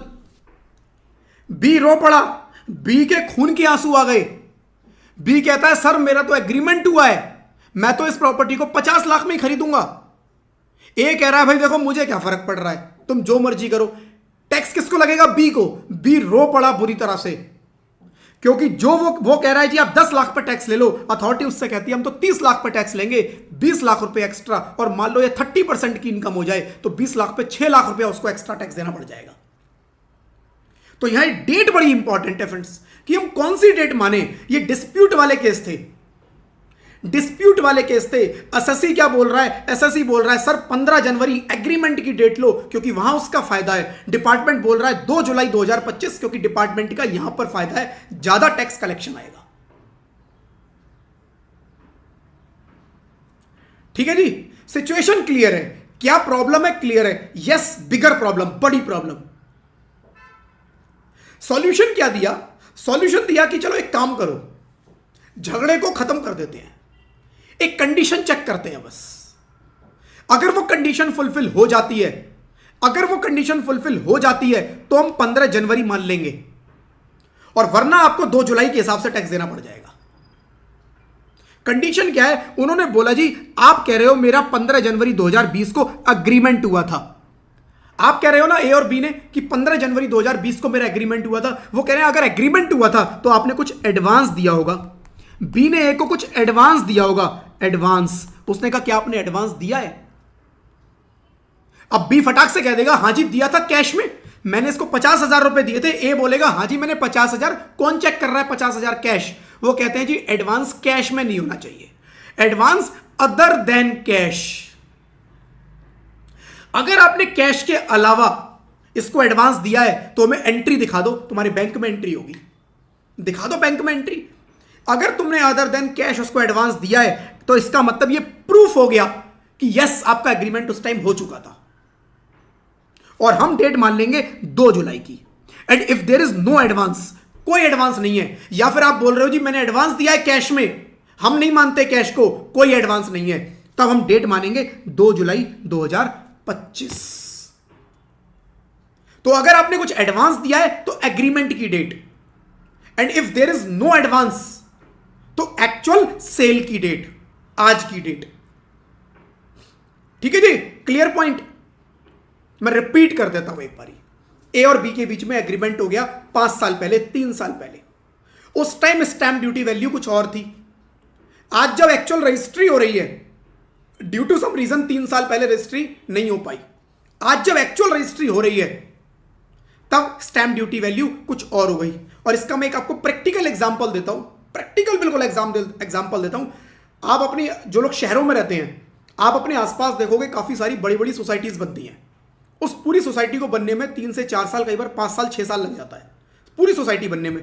उसकी हमने बुकिंग कब करवाते हैं? बुकिंग हम तब करवा के आ जाते हैं जब वहां लैंड होती है, कोई कंस्ट्रक्शन चालू भी नहीं होता, बिल्डर पहले ही बुकिंग ले लेता है। आपने जाके एक फ्लैट बुक करा दिया, जी 15वें फ्लोर पे फ्लैट नंबर 3 मेरा है, वो अभी कहां है? पेपर में, एक्चुअल फ्लैट तो है ही नहीं। यानी फ्लैट बनेगा 5 साल बाद। मैंने एग्रीमेंट बिल्डर से आज ही कर लिया, बिल्डर को आज ही पैसा दे दिया। ये यहां काम आएगा कि जी अगर मैं उस प्रॉपर्टी को, अब मैं जब बिल्डर से 5 साल बाद रजिस्ट्री करवाऊंगा तो वैल्यू कौन सी लेनी है? स्टैंप ड्यूटी वैल्यू कौन सी लेनी है फ्रेंड्स? राइट। तो जहां पर भी आपके एग्रीमेंट में और एक्चुअल सेल में डिफरेंस आ जाता है, और जिसकी वजह से स्टैंप ड्यूटी वैल्यूज में टाइम में चेंज हो जाती है, तो आपको केवल इतना देखना है कि अगर कुछ एडवांस दिया था तो आपको वही डेट लेनी है, एडवांस नहीं दिया था तो आपको जो सेल की डेट है वो लेनी है। और यहां पर एक इंपॉर्टेंट बात और याद रखना कि जो पेमेंट होनी चाहिए वो मैंने बोला जी other than cash. Other than cash, other than cash का मतलब क्या हुआ? अदर देन कैश का मतलब हुआ other than account, other than cross cheque, other than cash, other than cross cheque. Cross cheque is also equivalent to cash. अब ये cross check क्या है थोड़ा समझ लेना। देखो, एक होता है क्रॉस चेक और एक होता है अकाउंट पे चेक। ये सारी चीजें ना थोड़ी पता होनी चाहिए, एग्जाम के लिए इतनी इंपॉर्टेंट नहीं है, बट जब इनके अंदर डिफरेंस पता होते हैं ना, एक तो प्रैक्टिकल लाइफ के लिए भी हम रेडी होते हैं, ठीक है, और दूसरा जब हमें चीजें डिटेल में पता होती है तो एग्जाम में कॉन्फिडेंस भी एक अलग होता है कि यस मैं इनको डिटेल में जानता हूं। तो एक चेक होता है फ्रेंड्स, चेक तो आप सब लोगों ने देखा होगा। चेक होता है, यहां बंदे का नाम होता है, यहां डेट आती है, अमाउंट आता है बॉक्स के अंदर, यहां सिग्नेचर होता है, राइट, यहां पर कुछ चेक का नंबर, MICR कोड और वो सब डिटेल होती है, राइट। तो अलग अलग डिटेल्स यहां पर लिखी होती हैं। यहां आपका अकाउंट नंबर लिखा होता है, एक IFSC कोड होता है, कई बार आपको IFSC कोड ऊपर मिलेगा, राइट। इस तरह से एक चेक बुक रहती है। जब हम इस चेक को किसी को काटते हैं तो कॉर्नर पे आपने देखा होगा हम 2 लाइन खींच देते हैं। कई बार कॉर्नर पे मैंने 2 लाइन खींच दी और किसी को दे दिया, this is cross cheque, this is cross cheque. समझना, ध्यान समझना दोनों का डिफरेंस। अगर मैंने एक चेक के कॉर्नर पे 2 लाइन खींच दी, this is cross cheque, it is equivalent to cash. और अगर इन 2 लाइनों के बीच में मैंने लिख दिया अकाउंट पेई, देखा होगा आपने, इन 2 लाइनों के बीच में लिख देते हैं account payee, this is account payee cheque, this is not a cash. इन दोनों में डिफरेंस क्या है कि केवल मैंने 2 लाइन खींची या 2 लाइन खींच के अकाउंट पेई भी लिख दिया, दोनों में फर्क क्या है? दोनों में फर्क फ्रेंड्स ये है कि अगर मैंने केवल 2 लाइन खींची है, इट इज अकाउंट पे ही, अगर बैंक की पॉलिसी अलाउ करती है तो ये चेक मेरे को मिला, मैं किसी और के नाम पे एंडोर्स कर सकता हूं, मैं किसी और के नाम पे ट्रांसफर कर सकता हूं, यानी कि ये चेक एक तरह से ट्रांसफरेबल नेचर का हो गया, यानी पेमेंट तो मुझे आई लेकिन एक्चुअली इसको भुना कोई और भी सकता है। मैं इसके पीछे लिख के एंडोर्स कर दूंगा कि I am endorsing this cheque to this this this, और बैंक की अगर पॉलिसी अलाउ करती है तो ये चेक वो बंदा अपने अकाउंट में भुना लेगा। लेकिन अगर उसके अंदर अकाउंट पे ही लिखा हुआ है तो ये चेक किसी और के नाम पे जा ही नहीं सकता, जिसको दिया है उसी के अकाउंट में लगेगा, जिसको दिया है उसी के अकाउंट में लगेगा। इसीलिए क्रॉस चेक को उन्होंने इक्विवेलेंट टू कैश बोला। उन्होंने बोला जी क्रॉस चेक हम मानते ही नहीं, हम नहीं मानते क्रॉस चेक, पेमेंट तुमने किसी को किया, लग किसी और के में गया, हम कहां चेक करेंगे। पेमेंट जिसको दिया उसी के अकाउंट में लगना चाहिए, उसका तरीका है अकाउंट पे ही चेक। तो आप अकाउंट पे ही चेक से पेमेंट करो, अकाउंट पे ही ड्राफ्ट से पेमेंट करो, आप यूपीआई के थ्रू पेमेंट करो, आप एनईएफटी, आरटीजीएस, आईएमपीएस कुछ भी करो, लेकिन उसी पर्सन को पेमेंट होनी चाहिए, राइट। तो यह भी हमें ध्यान रखना है कि अगर एग्जाम के अंदर अकाउंट पे ही चेक, एग्जाम के अंदर ऐसे क्वेश्चन आ जाते हैं, मैं आपको बताता हूं, प्रैक्टिकल बना के दिखाता हूं कि यही सेम क्वेश्चन आ गया। ए ने बी को एक प्रॉपर्टी ट्रांसफर की जिसकी वैल्यू, ए ने बी को प्रॉपर्टी ट्रांसफर की 60 लाख रुपए में, आज एग्रीमेंट हो गया था जी 5 साल पहले, ठीक है, एग्रीमेंट हो गया था 5 साल पहले 50 लाख का, उस टाइम पर स्टैंप ड्यूटी वैल्यू थी 60 लाख, आज उसकी स्टैंप ड्यूटी वैल्यू है 1 करोड़ रुपए, राइट। बी ने ए को एडवांस पेमेंट किया था क्रॉस चेक से, उस क्वेश्चन में लिख दिया बी ने ए को क्रॉस चेक से 10 लाख रुपया पे कर दिया था, right. Calculate the tax liability. अब आप सोचोगे कि पेमेंट हो गई थी, एडवांस दे दिया था, क्रॉस चेक से दे दिया था, आप उसको एग्जाम्प्ट करा के आ जाओगे, एग्जाम्प्ट नहीं सॉरी, आप उस टाइम की वैल्यू के हिसाब से उसका टैक्स निकाल दोगे एग्रीमेंट की डेट के हिसाब से, जबकि क्रॉस चेक वो मानते ही नहीं। आपको फिर वैल्यू कौन सी लेनी है, आज की, आज की, और यही अगर वो क्रॉस की जगह लिख दे अकाउंट पे ही चेक, तो वैल्यू मुझे कब की लेनी है, एग्रीमेंट की। तो इस डिफरेंस को समझना फ्रेंड्स बहुत जरूरी है, इस वर्ड पे कंफ्यूज नहीं होना है, क्योंकि कई लोग यही गलती कर जाते हैं, क्रॉस चेक अकाउंट पे ही चेक, एग्जाम में केवल इतना सा वर्ड लिख के आएगा, पूरे क्वेश्चन का सत्यानाश कर देगा, ठीक है। इसीलिए इतना टाइम मैंने इसके ऊपर लगाया आपको ये बताने में कि क्रॉस चेक और अकाउंट पे ही चेक में फर्क क्या होता है, क्यों क्रॉस चेक को मना किया गया, वरना मैं इतना सा बता के छोड़ देता कि क्रॉस चेक अगर दिया है तो कैश माना जाएगा, अकाउंट पे ही चेक है तो वो नॉर्मल ट्रांसफर माना जाएगा। बट अब डिफरेंस पता है हमें, तो माइंड में रहेगी चीज, पिक्चर रहेगी कि यस क्रॉस चेक को मुझे कैश क्यों मानना है, इसलिए मानना है, ठीक है। चलो जी, अब एक बार यहां पर जो लिखा है वो पढ़ लेते हैं। Date of agreement and date of registration is different when the date of agreement fixing the consideration for the transfer of immovable property differs from the date of registration. The stamp duty value on the date of agreement will taken into account. ठीक है ना।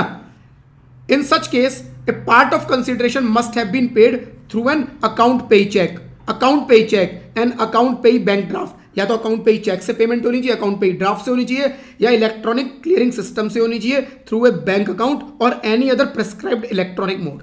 किसी भी electronic mode से payment होनी चाहिए। Other prescribed electronic mode कौन कौन से हैं, जैसे क्रेडिट कार्ड से कर दो, डेबिट कार्ड से कर दो, net banking, IMPS, right, UPI कर दो, आरटीजीएस करो, एनईएफटी करो, भीम ऐप यूज करो, आधार पे यूज करो, जो मर्जी पे करो, इलेक्ट्रॉनिक ट्रांसफर होना चाहिए, ठीक है। और ध्यान रखना यहां पर अकाउंट पे ही चेक से पेमेंट होनी चाहिए। क्रॉस चेक अगर आ जाए एग्जाम में तो उसको कैश मान लेना। चलो जी आगे फ्रेंड्स, ये एग्जैक्टली वही एग्जांपल है जो मैंने अभी पिक्चर बनाई, ठीक है। ये वाला एग्जांपल देख लेते हैं एक बार। Compute the tax liability of mister A on the basis of below. Cash gift receive हुआ उसे 48,000 रुपए का। Received gift in gold market value 11 lakh की है, ये उसको गिफ्ट में मिला, right. Purchase shares market value 14 lakh की, राइट। शेयर परचेज किए हैं, मार्केट वैल्यू 14 लाख की है, 7 लाख में मिल गई। लैंड परचेज की उसने, स्टैंप ड्यूटी वैल्यू 55 लाख की है, 29 लाख में मिल गई। Income under the head house property 38 lakh रुपए की। 38 लाख रुपए की हाउस प्रॉपर्टी से कुछ रेंटल इनकम है उसकी। ऐसे एग्जाम में छोटे छोटे क्वेश्चन आते हैं कई बार, 2-2, 3-3 नंबर के, right. Income under the head house property 38 lakh, जो ये वाली है एज इट इज ले ली। फिर income under the head other sources. अब अदर सोर्सेस में देखो क्या क्या आएगा। कैश गिफ्ट रिसीव्ड जो कैटेगरी 1 का है 48,000, 50,000 से ज्यादा है नो, एग्जेप्ट, ये एग्जेप्ट हो गया, कुछ नहीं करना। Received in gold market value 11 lakh, तो ये 11 लाख पूरा का पूरा टैक्सेबल गोल्ड। दूसरा, फिर purchase share market value 14 lakh है, 7 लाख में खरीद लिए, तो 7 लाख रुपए जो डिफरेंस है वो टैक्सेबल, वो taxable, right. Purchase land stamp duty value 55 lakh, stamp duty value 55 lakh रुपए, 29 लाख में खरीद ली, राइट। अब यहां पर वो कैलकुलेशन करके देखो, क्या कैलकुलेशन, देखो जी यहां साइड में कर लेते हैं। स्टैंप ड्यूटी वैल्यू कितनी, 55 लाख, ठीक है। Actual sale consideration 29 lakh, difference कितना आया, डिफरेंस आया तुम्हारा 26 लाख, 26 लाख का डिफरेंस आ गया। क्या ये 50,000 से ज्यादा है, यस। क्या ये एक्चुअल कंसिडरेशन के 10%, एक्चुअल कंसिडरेशन का 10% 2.9 लाख इससे ज्यादा है, यस ज्यादा है, तो ये 26 लाख पूरा का पूरा टैक्सेबल, राइट। चैप्टर 6 की डिडक्शन कुछ क्वेश्चन में दी नहीं है, 82 लाख रुपए उसकी टोटल इनकम आ गई, उस पर टैक्स लगा दो नॉर्मल रेट से, राइट, नॉर्मल रेट से टैक्स लगा दो, 4 के स्लैब, 24 लाख तक 3 लाख बनेगा, 24 लाख के ऊपर जितनी अर्निंग है उस पर 30%, राइट, निकल गया जी। 20 लाख 40,000, सरचार्ज लगेगा, यस लगेगा, इनकम 50 लाख क्रॉस कर चुकी है, 10% का सरचार्ज ऐड कर दो, टोटल के ऊपर 4% health and education cess, tax liability, ये मेरे को फाइनल निकाल के देनी है, ठीक है जी। तो ये तो था फ्रेंड्स कौन कौन से गिफ्ट टैक्सेबल हो गए, कौन कौन से गिफ्ट टैक्सेबल हो गए। अब फ्रेंड्स क्वेश्चन आता है एग्जेम्प्टेड गिफ्ट, क्या कुछ गिफ्ट एग्जेम्प्टेड भी हैं, क्या गिफ्ट कभी एक्सेप्ट भी हो सकता है, तो आंसर इज यस, सारे गिफ्ट टैक्सेबल नहीं है। या फिर यह बोल दो कि सभी लोगों से गिफ्ट टैक्सेबल नहीं है, सभी से गिफ्ट टैक्सेबल नहीं है। मेरे फादर ने मुझे कुछ गिफ्ट दे दिया, क्या यह कोई टैक्स प्लानिंग है, आप खुद दिल से सोचो। भाई गवर्नमेंट ने ये प्रोविजन जो बनाया कि जी इतने से ऊपर का गिफ्ट मिला है तो टैक्स लगा देंगे, वो बनाया क्यों, उसके पीछे थॉट प्रोसेस क्या था, उसके पीछे फ्रेंड सिंपल एक थॉट प्रोसेस था कि गिफ्ट कुछ नहीं होता है, गिफ्ट की आड़ में आप हमें बेवकूफ बनाते हो, झूठ बोलते हो, और एक्चुअली गिफ्ट बोल के आप उससे कुछ इनकम आनी है वो इनकम ले लेते हो, कुछ पैसा आपको मिलना था, आपकी इनकम थी, आपने इनकम ना बोल के गिफ्ट बोल दिया और टैक्स बचाने की कोशिश की। हमने बोला जी गिफ्ट भी टैक्सेबल, लेकिन मेरे फादर मुझे अगर कुछ गिफ्ट देते हैं तो क्या वो रियल गिफ्ट है या वो टैक्स प्लानिंग हो गई, वो भी टैक्स प्लानिंग हो सकती है, लेकिन हायर चांसेस हैं कि वो एक रियल गिफ्ट है। यानी मेरे कुछ लव्ड वंस, मेरे कुछ करीबी जो मेरे बहुत करीबी हैं, अगर मुझे वो गिफ्ट देंगे तो वो टैक्सेबल नहीं है। मेरे कुछ करीबी जो मुझे गिफ्ट देंगे, मेरे फादर अगर मुझे गिफ्ट दे दे टैक्सेबल नहीं है। मेरी वाइफ मुझे अगर गिफ्ट दे दे मेरे को टैक्सेबल नहीं है। मैं अपनी वाइफ को गिफ्ट दे दूं तो वो उसके हाथ में टैक्सेबल नहीं है। तो कुछ रिलेशन उन्होंने बताए कि भाई देखो इन रिलेशन में अगर कोई गिफ्ट मिलता है तो हम उस पर छुएंगे नहीं, उस पर कोई टैक्स नहीं लगाएंगे, अलाउड है, कितना जितना मर्जी गिफ्ट दूं, क्योंकि मेरे फादर मुझे कुछ भी दे सकते हैं, मेरे फादर मुझे एक प्रॉपर्टी अपनी दे सकते हैं, रियल है, लेकिन एक दोस्त दूसरे दोस्त को प्रॉपर्टी गिफ्ट कर दे ये अनरियल है, अनरियल, ये रेयरेस्ट सिचुएशन है। जितने मर्जी घनी दोस्ती हो भाई, हमारी जेब से ना उसके लिए कुछ फूटी कौड़ी नहीं निकलती, हमने घर गिफ्ट कैसे कर दिया, लेकिन मेरे फादर मुझे दे सकते हैं, ठीक है। तो कुछ रिलेशन उन्होंने बताए, कौन कौन से रिलेशन फ्रेंड्स ध्यान से समझना, इस लिस्ट को अभी पढ़ोगे तो कंफ्यूज हो जाओगे। इस लिस्ट को आसान तरीके से पहले मैं समझाता हूं, पहले रटवा देता हूं आपको, और फिर इस लिस्ट को पढ़ना एकदम समझ में आएगी। ये लिस्ट जिंदगी में भूलोगे नहीं, आसान तरीके से आपको समझाता हूं एक चार्ट बना के, एक छोटा सा चार्ट बनाऊंगा फ्रेंड्स, इसके अंदर मैं सारे रिलेशन लिखने शुरू करूंगा और आपको बड़ी आसानी से समझ में आएगा। ये है वो पर्सन जिसे गिफ्ट मिला, राइट, पर्सन जिसको गिफ्ट मिला, ये पर्सन मेल भी हो सकता है, फीमेल भी हो सकता है, कोई भी पर्सन। सपोज अभी के लिए ये अमित है, मेरे को गिफ्ट मिला, राइट, मुझे गिफ्ट मिला। अब मुझे कौन कौन गिफ्ट देगा जो एग्जेम्प्ट हो जाएगा, मुझे कौन कौन गिफ्ट देगा जो एग्जेम्प्ट हो जाएगा। सबसे पहले मेरी वाइफ, वाइफ का मतलब स्पाउस, अगर मेरी स्पाउस मुझे कोई गिफ्ट दे, अगर मेरी स्पाउस मुझे कुछ gift they, it is exempt. ठीक है, सबसे पहला मेरी वाइफ या मेरा हस्बैंड मुझे कोई गिफ्ट दे, एग्जेम्प्ट। दूसरी कैटेगरी, राइट, क्योंकि वाइफ सबसे क्लोज मानी जाती है, सबसे क्लोज। हस्बैंड वाइफ एक दूसरे को कुछ भी गिफ्ट कर सकते हैं। दूसरा सर्कल मेरा, जिस पर्सन को गिफ्ट मिल रहा है उस पर्सन का दूसरा सर्कल। एक सर्कल बना रहा हूं मैं यहां पर। इस सर्कल में कौन कौन आएंगे? इस पर्सन के सिबलिंग्स, इस पर्सन के सिबलिंग्स, उसके ब्रदर, उसके सिस्टर। यानी मेरे को मेरे भाई या मेरी सिस्टर, मेरे भाई या मेरी बहन मुझे कोई भी गिफ्ट करे, एग्जेम्प्ट। तो पहला सर्कल मेरा और मेरी वाइफ का, दूसरा सर्कल मेरे ब्रदर सिस्टर, और मेरी वाइफ का भी दूसरा सर्कल, मेरी वाइफ का दूसरा सर्कल या मेरे हस्बैंड का दूसरा सर्कल, उसके भी ब्रदर सिस्टर अगर मुझे कोई गिफ्ट करे, जिसको गिफ्ट मिल रहा है हम उसकी बात कर रहे हैं, राइट। यानी मेरे ब्रदर इन लॉ, मेरे सिस्टर इन लॉ अगर मुझे कोई गिफ्ट करते हैं, वो भी एग्जेम्प्ट। यानी जिसको गिफ्ट मिल रहा है उसका पहला सर्कल कोई गिफ्ट आया, एग्जेम्प्ट। उसका दूसरा सर्कल या उसकी स्पाउस का दूसरा सर्कल गिफ्ट आया, एग्जेम्प्ट। यहां तक कोई डाउट नहीं, इजी। तीसरा सर्कल, इसके ऊपर पहुंच जाओ, इसके ऊपर वाली जनरेशन, यानी मेरे फादर, मेरे मदर, उनके ब्रदर, उनके सिस्टर, मेरी फादर, मेरे मदर और मेरी फादर मदर के ब्रदर सिस्टर अगर मुझे कोई गिफ्ट दे, वो भी एग्जेम्प्ट। मेरे फादर, मेरे मदर, मेरी फादर मदर के ब्रदर सिस्टर कौन कौन हो गए? मेरी फादर के ब्रदर सिस्टर, मेरे चाचा, मेरे ताऊ, मेरी बुआ, चाचा ताऊ बुआ, और मेरी मदर के ब्रदर सिस्टर, मेरे मामा और मेरी मौसी। यानी मेरे को मेरे ताऊ, चाचा, बुआ, मेरे मामा, मौसी, अभी मैंने मामी वर्ड यूज नहीं किया, फूफा वर्ड यूज नहीं किया, कंफ्यूज मत होना। मैं बात कर रहा हूं अपने पेरेंट्स के ब्रदर सिस्टर की। अभी वो भी अगर मुझे कोई गिफ्ट दे, एग्जेम्प्ट। ये भी एग्जेम्प्ट, ये भी एग्जेम्प्ट, ये वाला एग्जेम्प्ट। ठीक है, तो अभी तक मेरे को मेरी स्पाउस गिफ्ट दे रही है, एग्जेम्प्ट।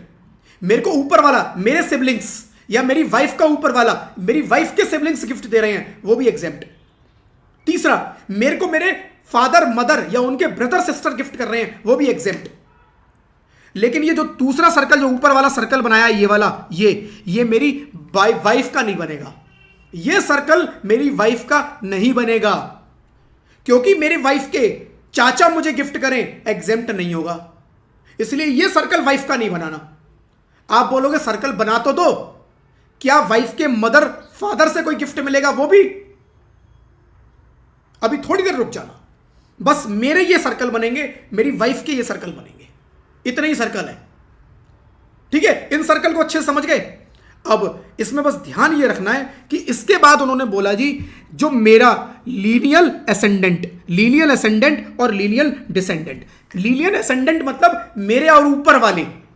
पहले तो ये सर्कल देखो और उसके बाद और ऊपर सर्कल नहीं देखना, इसके ऊपर वाले मेरे ग्रैंडफादर, मेरी ग्रैंड मदर या ग्रैंड फादर, ग्रैंड मदर, और ऊपर। अब सीधा चलो बिल्कुल ऊपर, दाएं बाएं नहीं देखना। यहां तक दाएं बाएं देखा, मेरे ब्रदर सिस्टर, यहां तक भी दाएं बाएं देखा, मेरे फादर मदर, उनके ब्रदर सिस्टर, यानी उनके भी ब्रदर सिस्टर मेरे को गिफ्ट कर रहे हैं, एग्जेप्ट। लेकिन इसके ऊपर ब्रदर सिस्टर नहीं है अब कोई। अब सीधा एक लाइन में ऊपर जाओ और एक लाइन में नीचे आओ। मतलब एक लाइन में ऊपर जाओ मतलब केवल अब ग्रैंडफादर, ग्रैंड मदर के भाई बहन अलाउड नहीं है अब। यानी मेरे ग्रैंडफादर, ग्रैंड मदर अगर मुझे कुछ गिफ्ट करते हैं तो एग्जेप्ट, लेकिन मेरे ग्रैंडफादर के ब्रदर मुझे कोई गिफ्ट कर दे तो वो टैक्सेबल हो जाएगा। मेरे ग्रैंडफादर, उनके भी फादर ने अगर मुझे कुछ गिफ्ट कर दिया तो एग्जेम्प्ट, लेकिन उन फादर के भाई ने मुझे कुछ गिफ्ट कर दिया या मदर के भाई या बहन ने मुझे कुछ गिफ्ट कर दिया, टैक्सेबल। सेम वे नीचे मेरे सन ने, मेरी डॉटर ने मुझे कुछ गिफ्ट किया, एग्जेम्प्ट। मेरे ग्रैंडसन, ग्रैंड डॉटर ने मुझे कुछ गिफ्ट किया, एग्जेम्प्ट। और सेम बोला वाइफ के लिए कि लीनियर असेंडेंट और लीनियर डिसेंडेंट। वाइफ में ये थर्ड सर्कल नहीं बनेगा, ये मेरे केस में है केवल। वाइफ में सीधा बोला कि जी वाइफ के ब्रदर सिस्टर या फिर लीनियर असेंडेंट और लीनियर डिसेंडेंट। अब इसके लीनियर असेंडेंट कौन होंगे? इसके मदर फादर, मेरी वाइफ के मदर फादर जो मेरे सास ससुर लगे, मेरे father in law, mother in law, right, वो आएंगे यहां पर। अब लीनियर एसेंडेंट मतलब एक लाइन में ऊपर बढ़ो, एक लाइन में ऊपर बढ़ो मतलब मेरी वाइफ के मदर फादर, मेरी वाइफ के ग्रैंडफादर ग्रैंड मदर, मेरी वाइफ के grand grandfather grand grand mother, या वाइफ के नीचे बच्चे, son daughter grandson grand daughter, इनसे भी कोई मुझे गिफ्ट मिला वो भी exempt.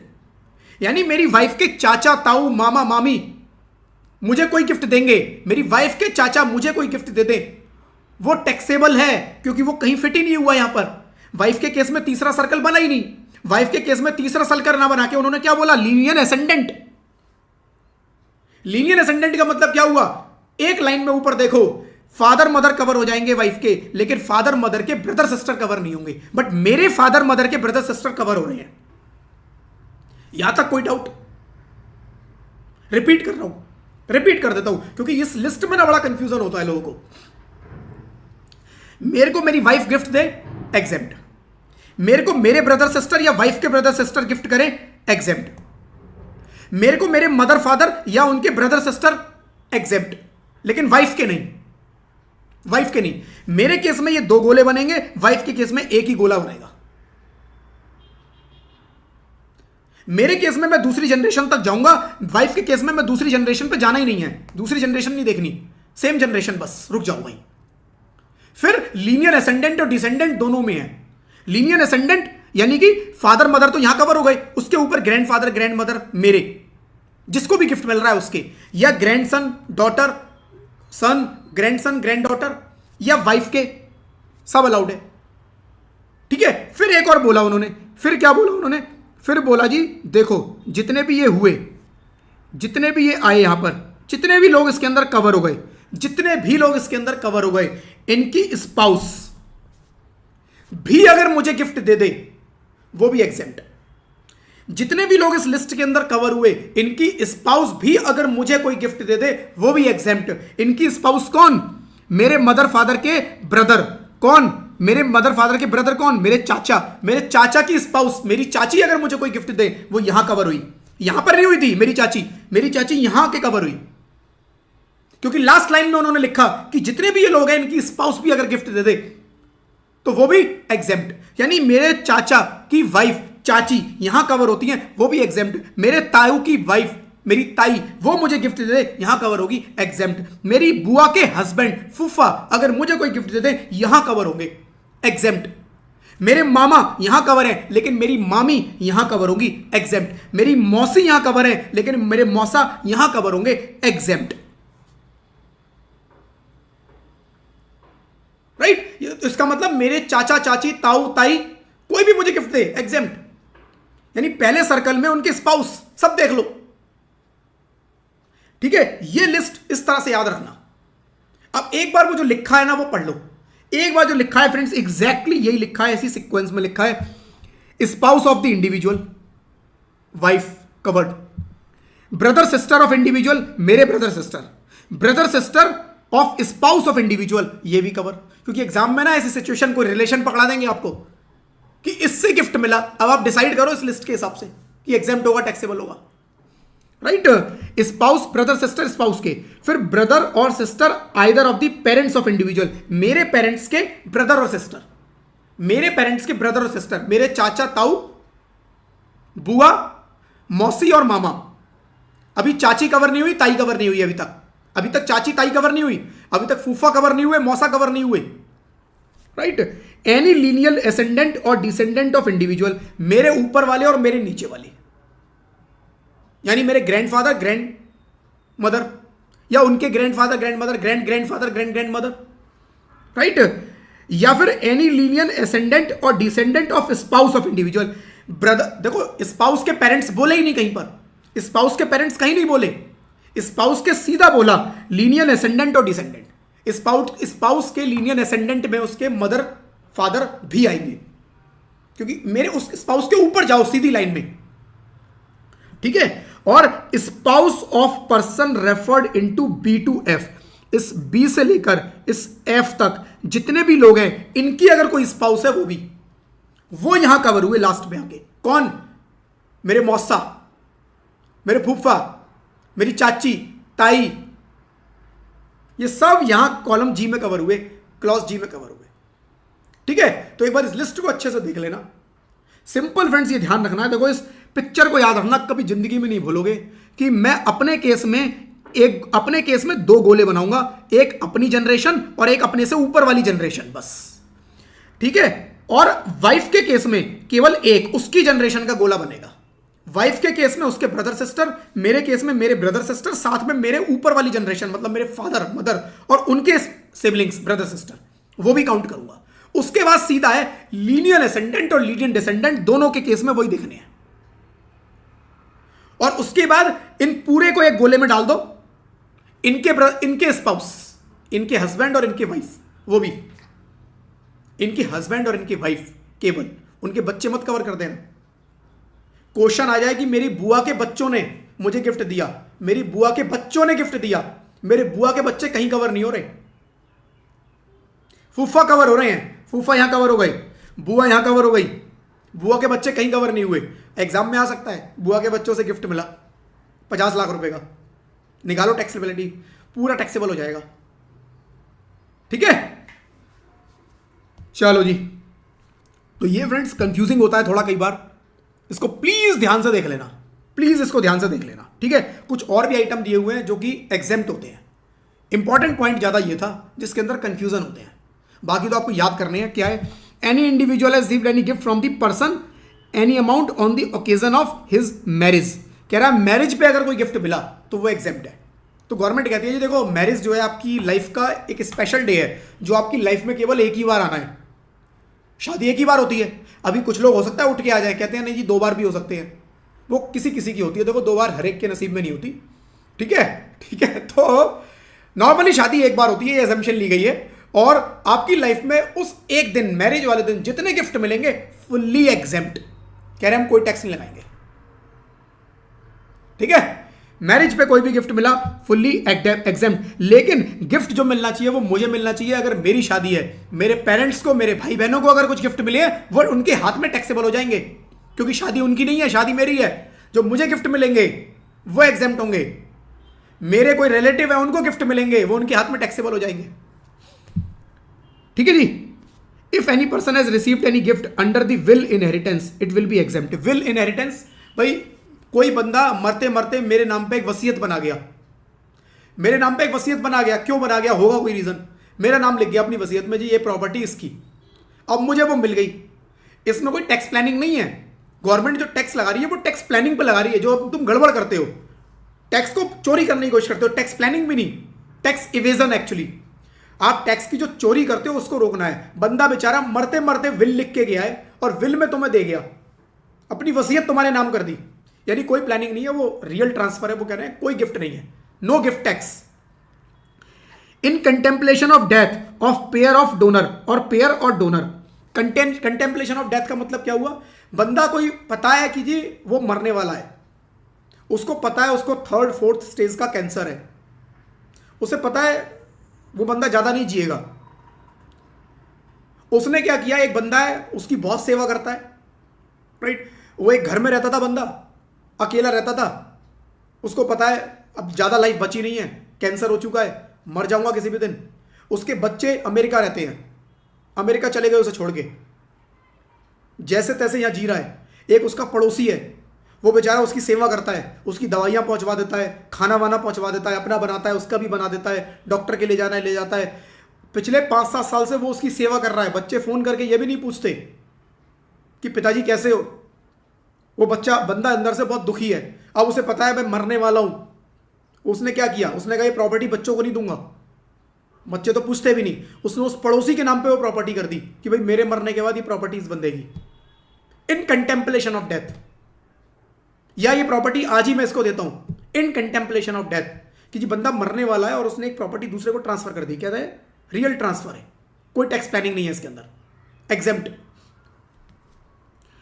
Income from local authority और चैरिटेबल हॉस्पिटल, किसी लोकल अथॉरिटी से, चैरिटेबल हॉस्पिटल से, चैरिटेबल एजुकेशनल इंस्टीट्यूशन या चैरिटेबल ट्रस्ट या इस तरह की ऑर्गेनाइजेशन, कोई चैरिटेबल ऑर्गेनाइजेशन होती है, इनसे अगर कुछ मिलता है आपको तो वो कह रहे हैं वो एग्जेम्प्ट है, उस पर कोई टैक्स नहीं है। Payment received for treatment of covid, covid treatment. पहले ये कोविड जब आया था उससे पहले ये क्लॉज नहीं था, ये वाला भी नहीं था और ये वाला भी नहीं था, ये दोनों क्लॉज पहले नहीं थे कोविड से पहले। ये कोविड के आने के बाद डाले गए। और रीजन क्या था भाई, लोग कोविड में आपने देखा होगा जो सेकंड वेव आई थी कितनी खतरनाक थी, लोग मर रहे थे, कुछ लोगों पे पैसा नहीं है, हॉस्पिटल इतना ओवर चार्ज कर रहे हैं, कुछ फैसिलिटीज मिल नहीं रही, तो लोग अपने रिलेटिव से पैसा ले लेके इलाज करा रहे थे। इधर तो लोगों ने पैसा लेके इलाज कराया, ऊपर से इनकम टैक्स अथॉरिटी आ गई कि जी ये पैसा आपकी इनकम है, गिफ्ट टैक्स तो इसके ऊपर। अब सोचो उस बंदे के दिल पे क्या गुजरेगी। एक बंदा कह रहा है मैंने जैसे तैसे पैसे का जुगाड़ करके अपने फैमिली मेंबर्स का इलाज करा रहा हूं, और ये अथॉरिटी आके मेरे से कह रही है कि इसके ऊपर टैक्स दो। गवर्नमेंट इसके ऊपर ही प्रोविजन ले आई कि ऐसा जो कोविड-19 के ट्रीटमेंट के लिए आपको कोई पैसा देगा, कोई आपकी हेल्प कर रहा है, इट इज एग्जेम्प्ट, ये आपके हाथ में टैक्सेबल नहीं होगा। अगर ये नहीं लिखा होता तो अथॉरिटी इसके ऊपर भी टैक्स लगा सकती थी, बिल्कुल लगा सकती है। आपका पैसा, आपकी इनकम, अब उस इनकम का आपने क्या किया हमें क्या पता, चाहे कोविड से इलाज करवाया, चाहे जो मर्जी किया, तो ये exempt. If any individual has received any amount from any person for the treatment of illness related to कोविड-19 it will be exempt from income tax. Payment may be received even for the treatment of family, चाहे मुझे payment मिली, चाहे मैंने अपनी family के treatment के लिए पैसा लिया, एग्जेम्प्ट है, right. The individual must have record the covid positive report, उसको अपने पास रिकॉर्ड में प्रूफ रखने पड़ेंगे कि भी देखो कोविड हुआ था, कोविड पॉजिटिव की ये रिपोर्ट है, वो रखनी पड़ेगी उसको। And should also mention all necessary document of treatment के सारे डॉक्यूमेंट उसको एक फाइल बना के अपने पास रखनी है। कल को अथॉरिटी पूछेगी तो आपको दिखाना पड़ेगा जी देखो 3 लाख मिला, ये मैंने खर्च कर दिया, ये proof, right. The disease up to the period of 6 months, कह रहा जिस दिन कोविड हुआ था उससे 6 महीने तक के सारे प्रूफ आपको रखने हैं, क्योंकि कोविड 6 महीने से ज्यादा कह रहे हैं हो ही नहीं सकता। भाई कोविड होता था 7 दिन, 14 दिन, 21 दिन में लोगों के ठीक हो जाता था। किसी ने कहा बहुत ज्यादा लगेगा, 1 महीना 2 महीना खिंच जाएगा। किसी का कोविड बहुत लंबा, कह रहे कितना लंबा कोविड, 6 महीने से ज्यादा तो थोड़ा कोविड होगा, तो वो कह रहे हैं जी 6 महीने तक का जितना भी आप हिसाब रखो और उतना हम आपको छोड़ देंगे, ठीक है। From the date of declaring कोविड-19 positive, the detail of the amount so received in any financial year has to be furnished in the prescribed form to the income tax department within 9 months from the end of such financial year और 31/12/2022 whichever is later। वो कह रहे हैं department को आपको एक form भी file करना है, प्रेस्क्राइब फॉर्म। ये फॉर्म फाइल करके आपको ये बताना है कि जी देखो ये मेरे को पैसा मिला और ये मैंने ट्रीटमेंट पे खर्च कर दिया, ठीक है। Payment in connection with death from कोविड-19, किसी पर्सन की कोविड-19 से डेथ हो गई, फैमिली में वो कमाने वाला अकेला था, अब उस फैमिली में कोई अर्निंग मेंबर नहीं है, तो लोगों ने हेल्प कर दिया कि भाई थोड़ा पैसा इसको दो जिससे अपनी ये जीवन चला पाए। तो वो पैसा कहाँ से मिल रहा था, कई बार एम्प्लॉयर भी हेल्प कर रहे थे।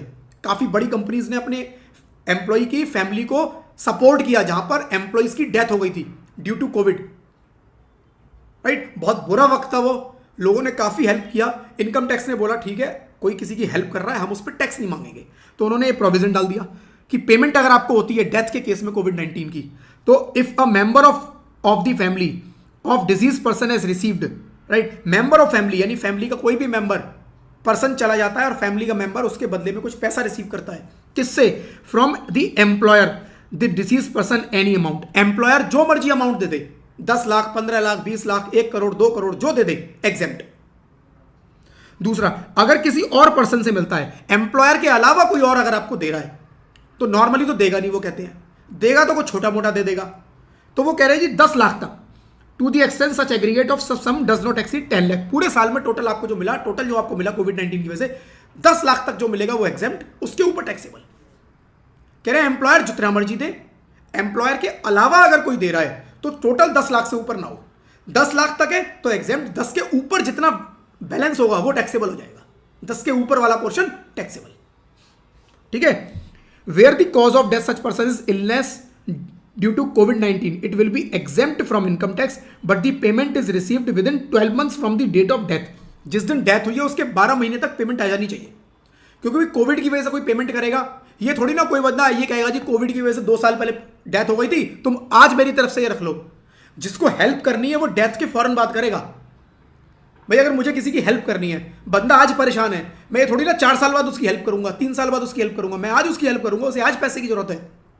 तो वो कह रहे हैं ऐसी हेल्प कर जिसको 12 महीने के अंदर मिल गई, 12 महीने के अंदर अगर पैसा रिसीव हो गया है तब तो हम मानेंगे कोविड-19 वाला है, वरना हम मान लेंगे कुछ और है, और वो कुछ और आपको पता है क्या होगा फिर, टैक्सेबल, ठीक है। Person and death should be within 6 months from the date of testing positive, जिस दिन टेस्ट पॉजिटिव आया है कोविड-19 पॉजिटिव आया, डेथ भी 6 महीने के अंदर हो जानी चाहिए। उस पर्सन की डेथ 6 महीने के अंदर हो गई कोविड पॉजिटिव आने के, और डेथ के 1 साल के अंदर अंदर उसकी फैमिली को पैसा मिल जाना चाहिए। अगर 6 महीने के बाद डेथ होती है तो हम बोलेंगे जी कोविड की वजह से नहीं हुई, कोई और रीजन होंगे। क्योंकि कोविड की वजह से डेथ कितनी यार, कोविड किसी को हुआ, डेथ नॉर्मली 15-20 दिन 25 दिन में हो रही थी। लोग कोविड हुआ, पता चला जी 3-4 दिन में बंदा निकल गया, यही हो रहा था उस टाइम पर।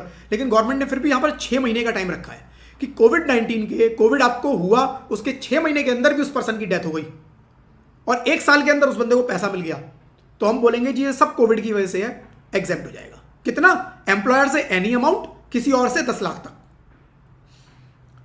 और यहां पर वही सेम बोल रहा है कि डिटेल आपको सबमिट करनी पड़ेगी, डिपार्टमेंट को डिटेल भी सबमिट करनी है, ठीक है। और आगे फ्रेंड्स मीनिंग ऑफ प्रॉपर्टी दिया हुआ है कि भाई प्रॉपर्टी का मीनिंग क्या होगा। Property means the following capital asset, right, of the company, following capital asset of the company, immovable property being land, building और बोथ, राइट। इमूवेबल प्रॉपर्टी, कोई इमूवेबल प्रॉपर्टी है, चाहे लैंड है, बिल्डिंग है, ये दोनों, ये तो इमूवेबल प्रॉपर्टी कैटेगरी 3 वाला हो गया, ये कैटेगरी 3 वाला हो गया, राइट, कैटेगरी 3 वाला आइटम हो गया। फिर उसके बाद आते हैं शेयर्स हो गए, सिक्योरिटीज, शेयर सिक्योरिटीज, किसी ने किसी को शेयर ट्रांसफर कर दिए, या ज्वेलरी हो गई, आर्कियोलॉजिकल कलेक्शन हो गया, ड्राइंग हो गया। आर्कियोलॉजिकल कलेक्शन क्या हो गया कि जैसे किसी को पुराने सिक्के इकट्ठे करने का शौक होता है, पुरानी चीजें इकट्ठे करने का शौक होता है, तो वो आप पुरानी चीजें भी इकट्ठे करते हो, तो वो भी कहती है गवर्नमेंट की भैया ये भी कीमती होती हैं, बहुत बहुत महंगे में बिकती हैं, तो ये भी अगर आप किसी को गिफ्ट कर रहे हो तो ये टैक्सेबल है, मार्केट वैल्यू निकाल लो। कोई ड्राइंग है, drawing MF Hussain friends drawing बनाता था, कितने की बिकती थी? मिलियंस में, करोड़ों रुपए की उसकी ड्राइंग बिकती थी। तो ड्राइंग भी कहते हैं जी बहुत कीमती होती है। आप जो ड्राइंग अगर किसी को गिफ्ट करते हो उसकी वैल्यू निकलवा देंगे हम। अगर सस्ती वाली ड्राइंग है जैसे मैं बनाता हूं तो कहते हैं कोई वैल्यू नहीं है, जीरो वैल्यू, एग्जेम्प्ट। लेकिन कोई अच्छी सी ड्राइंग है अगर आप लोग बनाते हो तो सोच लेना किसी को गिफ्ट करोगे, टैक्सेबल हो सकती है, ठीक है। चलो जी, painting, painting, sculptor, painting, painting क्या हुआ? पेंटिंग, ड्राइंग, पेंटिंग, ड्रॉ मतलब आप स्केचिंग करते हो, ड्राइंग हो गई, पेंटिंग मतलब आप कलरिंग भी करते हो उसके अंदर, ठीक है। स्कल्प्टर, स्कल्प्टर क्या? मूर्तियां बनाते हो, अच्छी अच्छी मूर्तियां बनाते हो, आप मूर्तियां बनाते हो, बड़ी अच्छी अच्छी लोग लकड़ी पे मूर्तिकारी करते हैं, बड़ी महंगे में बिकती है मूर्तियां, कह रहे हैं वो भी गिफ्ट, वो भी प्रॉपर्टी मान लेंगे, right. Any work of art, किसी भी तरह का आर्ट का वर्क करते हो, सब कुछ। बुलियन, बुलियन में क्या आया? वो कहते हैं ज्वेलरी तो ऊपर कवर हो गई, ज्वेलरी के अलावा लोगों ने क्या किया? ज्वेलरी की जगह गिफ्ट कर दिया जी ईट, ब्रिक, सोने का बिस्किट, ये क्या है? Bullion, right. तो इसके अंदर gold, silver, form of biscuit, bricks, bar, big bar, जो भी है कह रहे हैं सब प्रॉपर्टी, ये सब प्रॉपर्टी, ये आ जाएगी आपकी कौन सी? Category number 2। Category number 2 property other than immovable property, ये यहां हो गई। और कैटेगरी नंबर 3 इमूवेबल प्रॉपर्टी, और कैटेगरी नंबर 1 तो कैश है, कैश या बैंक है, ठीक है। तो प्रॉपर्टी का मीनिंग ये है। क्या प्रॉपर्टी का मीनिंग यही है? हां, प्रॉपर्टी का मीनिंग यही है। क्या कोई फ्रेंड किसी को मोबाइल गिफ्ट कर दे, एग्जेम्प्ट होगा, टैक्सेबल? कोई फ्रेंड किसी को मोबाइल गिफ्ट कर दे, एग्जेम्प्ट होगा, टैक्सेबल? क्या मोबाइल इसमें कहीं लिस्ट के अंदर आ रहा है? नो, खूब मोबाइल गिफ्ट करो, एग्जेम्प्ट है। कोई फ्रेंड किसी को कार गिफ्ट कर दे, कोई किसी को कार गिफ्ट कर दे, शिवम आंसर मिल गया होगा I hope, right. Car friend ने गिफ्ट कर दी, आंसर आपके पास है, लिस्ट के अंदर देख लो, क्या टैक्सेबल है, एग्जेम्प्ट है। कार इस लिस्ट के अंदर नहीं है फ्रेंड्स। तो अपने फ्रेंड को अगली बार गिफ्ट करना हो तो ज्वेलरी मत गिफ्ट करना, आईफोन गिफ्ट करके आना। ज्वेलरी मत गिफ्ट करना, क्या गिफ्ट करोगे? कार गिफ्ट करोगे, ठीक है। तो अगली बार अगर मैं किसी को अपनी बर्थडे पे इनवाइट करूं तो प्लीज मेरे लिए क्या लेकर आओगे? आपको पता है, ठीक है। चलो जी, आगे बढ़ते हैं। कुछ और छोटे छोटे प्रोविजंस रह गए फ्रेंड्स, अभी है हमारे पास टाइम, हम कवर कर लेंगे, आज ये चैप्टर कंप्लीट हो जाएगा, ठीक है। चलो जी, अब क्या बचा? Gift received by HUF from its members, gift received by HUF from its member, यही बना ले, या चलो उस पेज पे बना लेते हैं भाई। एक HUF है, एक HUF है, एक सेकंड देना फ्रेंड्स, थोड़ा बड़ा कर देता हूं इसको।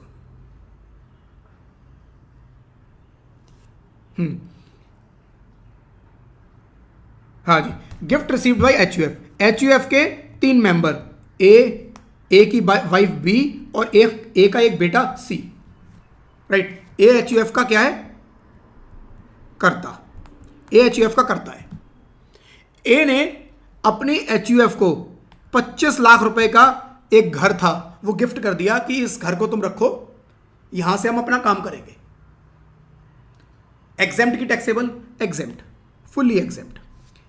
अपने किसी भी मेंबर से HUF रिसीव कर रहा है, HUF के हाथ में भी टैक्सेबल हो सकता है। अगर HUF को कहीं और से मिला तो वो टैक्सेबल, लेकिन HUF को अपने मेंबर्स से किसी का कोई गिफ्ट मिला तो वो फुल्ली एग्जेम्प्ट है। HUF को अपने मेंबर से कोई भी गिफ्ट मिला, एग्जेम्प्ट।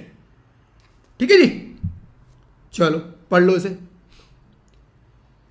लिखा यहां पर, हाँ। Gift received from employer, gift received by employer, कहां गया?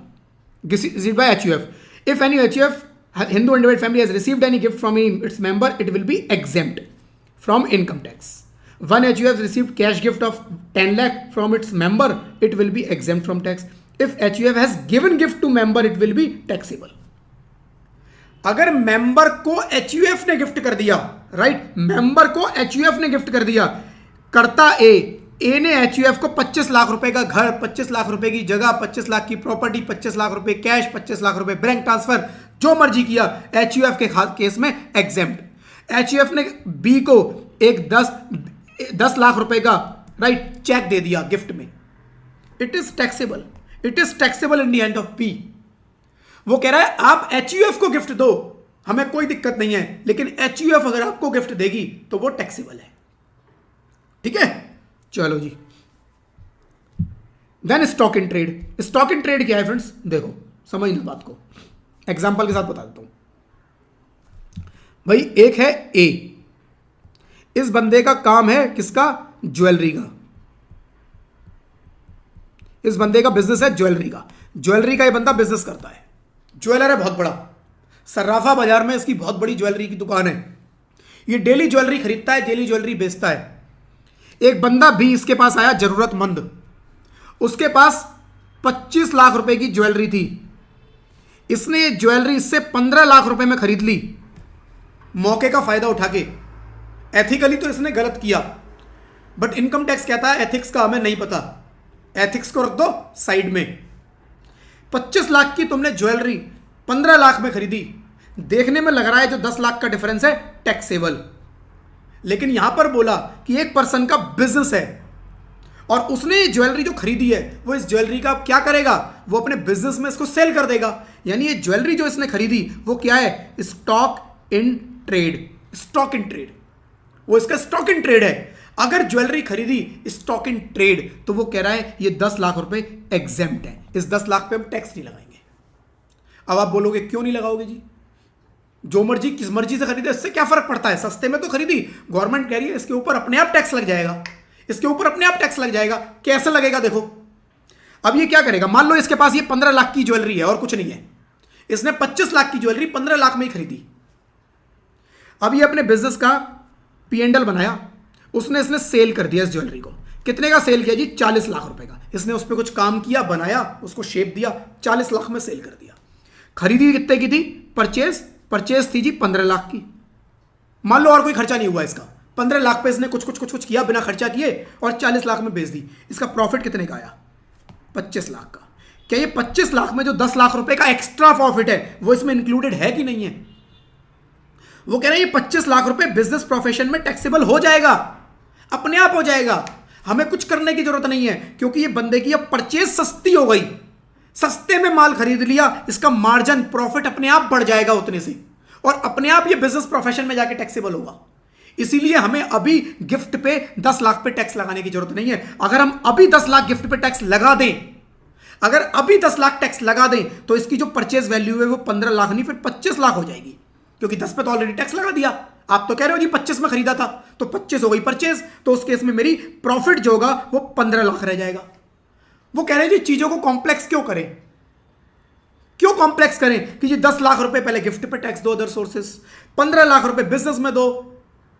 कह रहे हैं तेरे तामझाम मत करो, चीजों को सिंप्लीफाइड रखो, यहां पर कोई टैक्स नहीं लगेगा, यहां वैल्यू हम 15 लाख मानेंगे और यहां बंदे से 25 लाख रुपए प्रॉफिट पे अपने आप टैक्स आ जाएगा, ऑटोमेटिकली आएगा ये। ठीक है, तो कोई भी एसेट मैंने ऐसे स्टॉक इन ट्रेड अगर खरीदी है, नो गिफ्ट, जितने मर्जी सस्ते में खरीदी, क्योंकि वो बिजनेस है मेरा, सस्ते में माल खरीदूंगा, अपने आप मेरे प्रॉफिट बढ़ जाएंगे। ठीक है, चलो जी। If any person stock in trade, if any person has received any asset as stock in trade, it will not be taxable as gift. Mister X is a dealer in gold, same वही example लिखा यार, पढ़ लेना। ठीक है, चलो जी। Gift received from employer, employer से मुझे कुछ गिफ्ट मिला, मेरा एम्प्लॉयर है, बहुत खुश हुआ मेरे से, मेरे काम से, मुझे गिफ्ट दे दिया कुछ। कौन सा गिफ्ट दिया जी? मेरे को एक आईफोन गिफ्ट कर दिया 1 लाख रुपए का, 1 लाख रुपए का एक आईफोन गिफ्ट कर दिया। वो कहता है जी देखो, एम्प्लॉयर से 5,000 रुपए तक का गिफ्ट हमें कोई दिक्कत नहीं है, इन काइंड, इन काइंड, ये भी ध्यान देना। कह रहे जी यहां 50,000 का रूल नहीं लगता, एम्प्लॉयर से अगर गिफ्ट मिला तो सेक्शन 17 में कवर होगा। सेक्शन 17 सैलरी का चैप्टर है, ये सैलरी वाला कुछ पोर्शन यहां पर कर रहा हूं क्योंकि इससे रिलेटेड है। जो नॉर्मल गिफ्ट है सेक्शन 56 में चला जाता है, अदर सोर्सेस। जो 50,000 की लिमिट है वो अदर सोर्सेज में है। यहां एम्प्लॉयर से कोई गिफ्ट मिला, सेक्शन 17 सैलरी का है। एम्प्लॉयर से कुछ गिफ्ट मिला, क्या बोलता है जी प्रोविजन? बोलता है जी 5,000 रुपए तक इन काइंड हमें कोई दिक्कत नहीं है, 5,000 रुपए तक इन काइंड हमें कोई दिक्कत नहीं है। लेकिन अगर 5 के ऊपर हुआ तो टैक्सेबल है। कितना? 5,000 के ऊपर वाला डिफरेंस टैक्सेबल। एम्प्लॉयर ने मुझे 5,000 रुपए कैश दे दिया, कह रहे हैं ये टैक्सेबल, ये टैक्सेबल, इस पर हम टैक्स लेंगे क्योंकि हमने बोला 5,000 रुपए तक इन काइंड, 5,000 रुपए तक इन काइंड टैक्सेबल है, इन काइंड एग्जेम्प्ट है, उसके ऊपर वाला टैक्सेबल है। लेकिन अगर कैश में 1 रुपया भी गिफ्ट में एम्प्लॉयर ने दिया, दैट इज, ठीक है जी, टैक्सेबल। और एम्प्लॉयर से फ्रेंड्स आपकी नॉलेज के लिए अभी बता दूं, एम्प्लॉयर से कुछ भी मिलेगा क्योंकि जो गिफ्ट है असली वो सेक्शन 56 वाला है, अदर सोर्सेज, ये सेक्शन 17 सैलरी का है। तो जितना भी एम्प्लॉयर से गिफ्ट मिलेगा ये सैलरी में जाके ऐड होगा, इसे अदर सोर्सेज में नहीं ऐड करना। जब आप पूरा ये कोर्स कंप्लीट कर लोगे एंड तक, तब आपको ये बात समझ में आएगी कि एम्प्लॉयर से जो भी पेमेंट आती है वो कहां ऐड होती है, चाहे वो गिफ्ट हो चाहे वो कुछ और हो। ठीक है, चलो जी। तो gift given by employer in kind up to 5,000 in aggregate during the particular year is exempt and excess over it is taxable. इसके ऊपर का जितना भी होगा टैक्सेबल हो जाएगा। If employer has given any voucher और token in lieu of which such gift may be received, it will also be exempt in similar manner. Employer ने मुझे क्या किया, मुझे गिफ्ट 5,000 रुपए का, एम्प्लॉयर मेरे लिए गिफ्ट लाने वाला था। एम्प्लॉयर को लगा यार पता नहीं इसको पसंद आएगा नहीं आएगा, एम्प्लॉयर ने अमेजॉन से क्या खरीदा, एक गिफ्ट वाउचर, एक गिफ्ट वाउचर अमेजॉन से खरीदा 5,000 रुपए का, और मुझे वो गिफ्ट में दे दिया कि मैं अमेजॉन से जो मर्जी खरीद लूं। उन्होंने कहा ये भी एग्जेम्प्ट, इस पर भी हम टैक्स नहीं लगाएंगे। कोई भी वाउचर जो कन्वर्टेबल इन कैश ना हो, बस अगर ये वाउचर कन्वर्टेबल इन कैश है तो हम फिर उसे कैश गिफ्ट मान के पूरा टैक्स लगा देंगे, पूरा का पूरा टैक्स। यानी कन्वर्टेबल इन कैश है तो टैक्सेबल, कैश है तो टैक्सेबल, कन्वर्टेबल इन कैश ना हो, या तो गिफ्ट इन काइंड दे दो, वाउचर दे दो जो कि कन्वर्टेबल इन कैश ना हो। अमेजॉन के वाउचर कन्वर्टेबल इन कैश नहीं है, आपकी मजबूरी है, अमेजॉन से जाके कुछ तो खरीदना ही पड़ेगा तभी रिडीम होंगे। तो कह रहा है वो एग्जेम्प्ट है, चाहे आप इन काइंड दो या आपने कुछ ऐसा दे दिया जिससे सामान ही आएगा, कुछ और हो ही नहीं सकता, तो कह रहे हैं वो भी एग्जेम्प्ट है। ठीक है, mister A is employed in XYZ limited has received cash gift 15,000 from his employer, in this case taxable amount shall be 15,000। Cash में गिफ्ट मिला 15,000 पूरा taxable, and it will be income under the head salary, salary में income जाएगी क्योंकि employer से जो भी मिलेगा सैलरी में, and shall be taxable at normal rate. Mister A has received mobile of 25,000 from the employer, taxable amount 20,000। अब आप बोलोगे मोबाइल तो यहां आता ही नहीं था उस लिस्ट में। सर ये जितने भी रूल है वो एम्प्लॉयर पर नहीं लगते, गिफ्ट के जितने भी रूल है वो एम्प्लॉयर पे नहीं लगते। एम्प्लॉयर का स्पेशल केस है, वो सेक्शन 17 में कवर होता है, और एम्प्लॉयर जो मर्जी गिफ्ट करे उसमें वो लिस्ट मत देखना, वो लिस्ट है नॉर्मल ट्रांजैक्शंस के अंदर। मेरा दोस्त, मेरे रिलेटिव, मेरे को कोई उठा के कुछ भी, कोई बंदा आके मेरे को गिफ्ट पकड़ा जाता है, ये उनके लिए रूल बने हैं। एम्प्लॉयर कुछ भी दे रहा है that is your salary, employer चाहे तुम्हें पैसा दे, गिफ्ट दे, जो मर्जी दे। कई बार एम्प्लॉयर पैसा देता है, कई बार पैसे की जगह एम्प्लॉयर को पता होता है मुझे कितना खर्चा करना है एम्प्लॉय पे। वो चाहे जिस तरीके से तुम्हारे ऊपर खर्चा करे, वो सब तुम्हारी सैलरी है।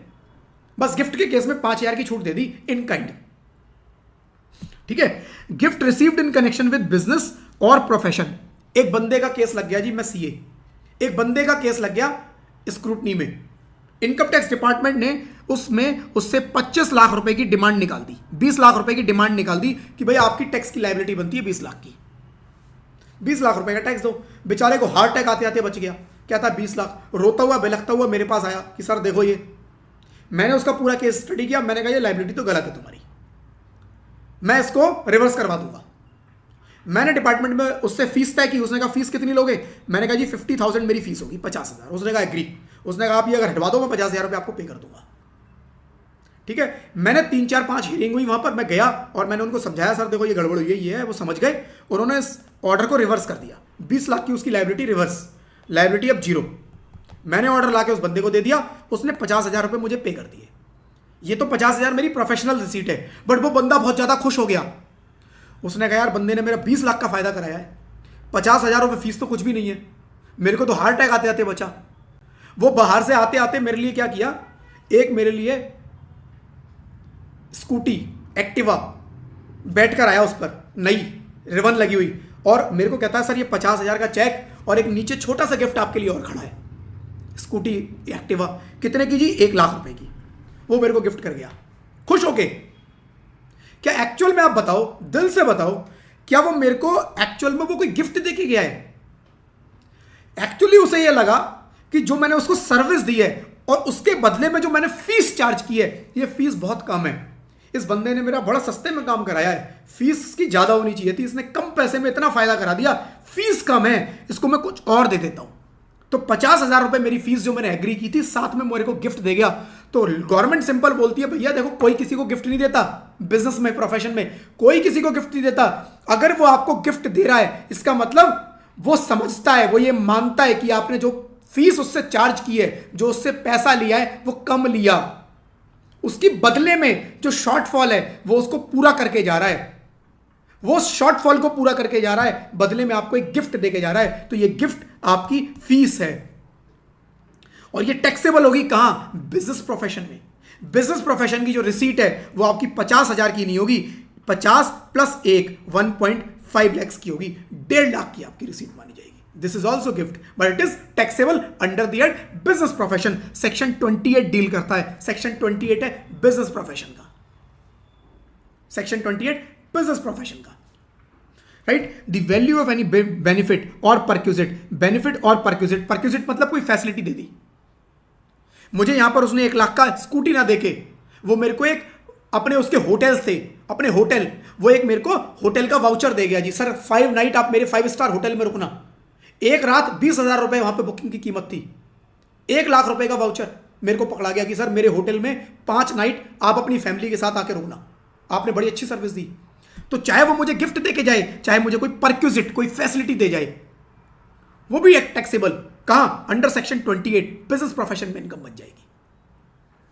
ठीक है जी। वेदर कन्वर्टेबल इनटू मनी और नॉट, चाहे मनी में वो कन्वर्टेबल हो या ना हो, राइट। अराइजिंग फ्रॉम बिजनेस और exercise of profession shall be taxable under the head business profession if any person has received any gift or perquisite or benefit either in cash or in kind, चाहे cash में मिले चाहे cash के अलावा किसी और में मिले, from any of his client, it will be considered to be business receipt and shall be taken into consideration while computing income under the business profession. A lawyer has received gift 25,000 from his client. In this case, it will be considered to be income under the business profession. कोई scholarship मुझे मिलती है, scholarship किसी institute ने मुझे scholarship दे दी, government ने मुझे कोई scholarship they the, right. Any scholarship received by person for meeting the cost of education, education cost को मीट करने के लिए स्कॉलरशिप मिलती है, वो एग्जेम्प्ट होगी, वो मेरी इनकम नहीं है। सेक्शन 10(16) सेक्शन 10 एग्जेम्पशन की बात करता है। सेक्शन 10 ने बोल दिया जी ये एग्जेम्प्ट रहेगा, कोई टैक्स नहीं है इसके ऊपर। कोई मेरे को अवार्ड मिलता है, रिवॉर्ड मिलता है, section 10(17)(a, again section 10 exemption की बात करता है, राइट। एनी अवार्ड और रिवॉर्ड वेदर इन कैश और इन काइंड, चाहे कैश में मिले चाहे इन काइंड मिले, किससे मिला? सेंट्रल गवर्नमेंट से या स्टेट गवर्नमेंट से मिला है, एग्जेम्प्ट हो जाएगा, कोई टैक्स नहीं। Similarly any private award reward shall be exempt from income tax if approved by central government. कोई प्राइवेट एजेंसी मुझे अवार्ड दे देती है, वो कह रहे हैं एग्जेम्प्ट होगा, लेकिन वो अवार्ड जो है अप्रूव्ड होना चाहिए सेंट्रल गवर्नमेंट, यानी वो प्राइवेट एजेंसी अवार्ड देने से पहले अप्रूवल लेगी कि हमें ये अवार्ड देना है, it should be approved and then वो आपको अवार्ड देती है, तो वो एग्जेम्प्ट है, चाहे वो कैश में मिले, इन काइंड मिले, एग्जेम्प्ट। ठीक है, उसके बाद फ्रेंड्स ये कुछ एग्जांपल्स दिए हुए हैं, ये नीचे कुछ एग्जांपल्स है जो हमने किया था आज फ्रेंड्स, ये सारे उसी से रिलेटेड 2-3 एग्जांपल्स हैं, प्लीज इसको आप कर लेना। ठीक है, छोटे छोटे एग्जांपल है गिफ्ट से रिलेटेड, बट ध्यान जो रखना है, मुझे एक चीज ध्यान रखनी है फ्रेंड्स, मैं रिपीट कर देता हूं, गिफ्ट मुझे मिलेगा, वो गिफ्ट में टैक्स होगा, कहां? Other sources. लेकिन अगर एम्प्लॉयर देता है तो अदर सोर्सेज में नहीं होगा, सैलरी में होगा। ड्यूरिंग बिजनेस, मैं अपना बिजनेस कर रहा हूं, अपना प्रोफेशन कर रहा हूं, उसकी वजह से मुझे कोई गिफ्ट मिला तो वो बिजनेस प्रोफेशन में जाएगा। उसके अलावा कोई भी गिफ्ट मिला वो कहां जाएगा? Other sources. अदर सोर्सेज में 3 category, number 1 cash, number 2 in kind other than immovable property, और तीसरा इमूवेबल प्रॉपर्टी। तीनों में 50-50 हजार की लिमिट अलग अलग। पहले में एग्रीगेट, कैश में एग्रीगेट पूरे साल का टोटल 50,000। दूसरी in kind other than immovable property, उसमें भी टोटल 50,000 पूरे साल का देखना है सबसे मिला के। लेकिन तीसरी कैटेगरी इमूवेबल प्रॉपर्टी, उसमें 50,000 प्रॉपर्टी वाइज देखना है, प्रॉपर्टी वाइज देखना। ठीक है, अब प्रॉपर्टी के अंदर विद कंसीडरेशन, विदाउट कंसीडरेशन। अगर विद कंसीडरेशन है, अच्छा एक चीज यहां रोक रहा हूं, अदर देन इमूवेबल प्रॉपर्टी जैसे ज्वेलरी, उसमें भी इन कंसीडरेशन हो सकता है। मैंने किसी को ज्वेलरी, मेरे को किसी ने ज्वेलरी दी 10 लाख की, टैक्सेबल। मेरे को किसी ने 10 लाख की ज्वेलरी दी, बदले में मैंने उसे 8 लाख रुपए दे दिए, तो 2 लाख रुपए टैक्सेबल हो जाएगा। जो डिफरेंस है वो टैक्सेबल हो जाएगा, यानी मेरा फायदा कितना हुआ है वो टैक्सेबल हो जाएगा। अगर इमूवेबल प्रॉपर्टी है, घर, मकान, दुकान, जायदाद, उस केस में क्या होगा? 50,000 इंडिविजुअली हर एसेट का देखना है, हर प्रॉपर्टी का देखना है, राइट। लेकिन अगर कंसीडर और टैक्सेबल क्या, कौन सा अमाउंट टैक्सेबल होगा? Stamp duty value. Stamp duty value taxable होगी प्रॉपर्टी के केस में। Stamp duty value, stamp duty value क्या होती है? जो एक अथॉरिटी बैठी हुई है, उसने एक वैल्यू निकाली है उस प्रॉपर्टी की, वो वैल्यू। फिर हमने देखा कि स्टैंप ड्यूटी वैल्यू, राइट, हमने क्या किया? प्रॉपर्टी को कुछ पैसा देके खरीदा, बट स्टैंप ड्यूटी वैल्यू से डिफरेंस था, तो हमने कहा ठीक है, स्टैंप ड्यूटी वैल्यू और एक्चुअल प्राइस का डिफरेंस निकाल लो, और देखो क्या ये डिफरेंस 50,000 से ज्यादा है? यस, 50 से ज्यादा नहीं है एग्जेम्प्ट, 50 से ज्यादा है। तो एक चीज और देखो कि क्या जो ये डिफरेंस है वो एक्चुअल कंसीडरेशन, जितने में मैंने एक्चुअली खरीदा, उसके 10% से भी ज्यादा है। इफ आंसर इज यस, 50 से भी ज्यादा, 10% से भी ज्यादा, टैक्सेबल। कितना टैक्सेबल? डिफरेंस पूरा का पूरा टैक्सेबल, डिफरेंस पूरा का पूरा टैक्सेबल। ठीक है, एक हमने फ्रेंड्स कंडीशन इसके अंदर देखी, क्या कि मैंने एग्रीमेंट किया पीछे, कभी पुरानी किसी डेट पे एग्रीमेंट कर लिया था, और आज मैं उसकी रजिस्ट्री करवा रहा हूं। स्टैंप ड्यूटी वैल्यू कौन सी लूं, पुरानी डेट की या आज की डेट की? तो वहां पर बोला कि अगर आपने पुरानी डेट पर जब एग्रीमेंट किया है, कुछ एडवांस दे दिया था, तो पुरानी डेट की वैल्यू ले लो, और अगर कोई एडवांस नहीं दिया तो आज की डेट की वैल्यू लेंगे। फिर हमने बोला पेमेंट जो किया आपने एडवांस, वो कैश में नहीं होना चाहिए, वो अकाउंट, वो क्रॉस चेक से नहीं होना चाहिए, वो कैश या क्रॉस चेक से नहीं होना चाहिए, वो अकाउंट पे ही चेक से हो, अकाउंट पे ही ड्राफ्ट से होना चाहिए, अकाउंट पे ही से होना चाहिए, राइट। या फिर अकाउंट ट्रांसफर कर दो आप, आरटीजीएस, एनईएफटी, इलेक्ट्रॉनिक मोड, कोई और भी, credit card, debit card, net banking, Bhim, UPI app, जिस मर्जी से करो, बस किससे नहीं करना? कैश में नहीं करना, और क्रॉस चेक या क्रॉस ड्राफ्ट, इनसे क्रॉस से पेमेंट नहीं होनी चाहिए, अकाउंट पे ही से होनी चाहिए। ठीक है, फिर उसके बाद फ्रेंड्स हमने कुछ एक्सेप्शंस देखे कि जी मेरी शादी पे मुझे कोई गिफ्ट मिला तो वो एग्जेम्प्ट है। अब इसमें भी देखो कुछ लोग टैक्स प्लानिंग ढूंढेंगे, ठीक है, कुछ लोग कहेंगे जी मैंने इस बार शादी कर ली, फिर मैंने 1 साल बाद अपनी वाइफ को डाइवोर्स दे दिया, फिर थोड़े दिन बाद उसी से फिर शादी कर ली, फिर गिफ्ट ले लिए, अब इसका क्या होगा? अब इसका तो कोर्ट डिसाइड करेगी, फिर देखो क्या होगा। ठीक है, ऐसे केस मत सोचना, सिंपल जनरल केस सोचना, क्योंकि एग्जाम में ऐसी ट्रिकी सिचुएशन नहीं आती है जो बेकार की आप लोग सोचते हो, वो एग्जाम में नहीं आती है। एग्जाम में सिंपल सही सिचुएशन आएंगी जो आपको आंसर करनी होगी। ठीक है। और एक्सेप्शन देखे हमने, विल या इनहेरिटेंस, मेरे को पैसा मिला वो भी एग्जेम्प्ट, कोई विल लिख गया मेरे नाम पे। इन कंटेम्पलेशन ऑफ डेथ, किसी को लग रहा है मैं मरने वाला हूं और मरने से पहले अपनी प्रॉपर्टी किसी के नाम कर दी उसने, कह रहा है वो भी एग्जेम्प्ट है। एचयूएफ को अपने मेंबर्स से गिफ्ट मिला, एग्जेम्प्ट, लेकिन एचयूएफ ने अपने मेंबर्स को गिफ्ट दिया, टैक्सेबल। ठीक है, तो ये फ्रेंड्स हमने सारी चीजें इसके अंदर देखी। कुछ कुछ चीजें आप इसके अंदर पढ़ लेना, पूरा इसको एक बार रिवाइज कर लेना। चैप्टर हमारा टैक्सेबिलिटी ऑफ गिफ्ट का यहां पर खत्म होता है। टैक्सेबिलिटी ऑफ गिफ्ट का चैप्टर यहां पर खत्म होता है। अगला चैप्टर हमारा कौन सा है? Agriculture income. अगला चैप्टर एग्रीकल्चर इनकम। परसों एग्रीकल्चर इनकम नए चैप्टर के साथ आपको मिलूंगा फ्रेंड्स। आज से रिलेटेड अगर कोई डाउट है तो आप पूछ सकते हो, कोई भी डाउट माइंड में आ रहा है तो पूछ लो। हाँ जी, कोई डाउट, कोई क्वेश्चन माइंड में? वीडियो फ्रेंड्स पसंद आ रही है, क्लासेस पसंद आ रही है तो वीडियो को लाइक जरूर कर देना। चैनल पे अगर आप लोग नए हैं तो चैनल को सब्सक्राइब जरूर करना, नोटिफिकेशन बेल पे क्लिक जरूर करना, सो दैट फ्यूचर के सारे वीडियोस के नोटिफिकेशन लाइव जो मैं करूंगा उनके नोटिफिकेशन यूट्यूब की साइट से भी आपके पास पहुंच पाए। अभी कुछ क्वेरी आई है सर, सारे डाउट आप क्लियर कर देते हैं, कुछ बचा ही नहीं है पूछने को। वेरी गुड, अगर नहीं बचता है तो बहुत अच्छी बात है, ये मेरे लिए एक कॉम्प्लीमेंट हो गया। कोशिश करता हूं राजू कि क्लास के एंड तक कुछ बचे ना, बस थोड़ा सा पेशेंस रखना है हमें अपनी क्वेरीज को, क्योंकि जब चैप्टर शुरू होता है ना तो शुरुआत में बीइंग ए स्टूडेंट हम सीए, सीएस, सीएमए हम उस लेवल तक पहुंच चुके हैं कि हमारे माइंड में डाउट आएंगे।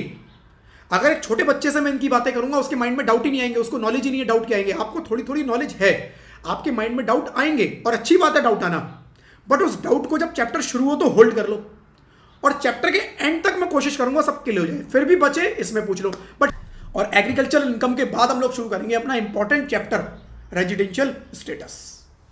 चलो जी, कोई डाउट तो पूछ लो, नहीं है डाउट तो क्लास क्लोज करते हैं। और आप लोग फ्रेंड्स चाहे तो अपनी जो ये क्लासेस है, अभी हमारी 4 क्लासेस हुई हैं, ये क्लासेस अपने फ्रेंड्स को भी शेयर कर सकते हो, राइट? ये क्लासेस अपनी फ्रेंड्स को भी शेयर कर सकते हो। मेरा एक नंबर है, ये नोट कर लो आप लोग, एक नंबर मैं आपको लिख देता हूं स्क्रीन पर।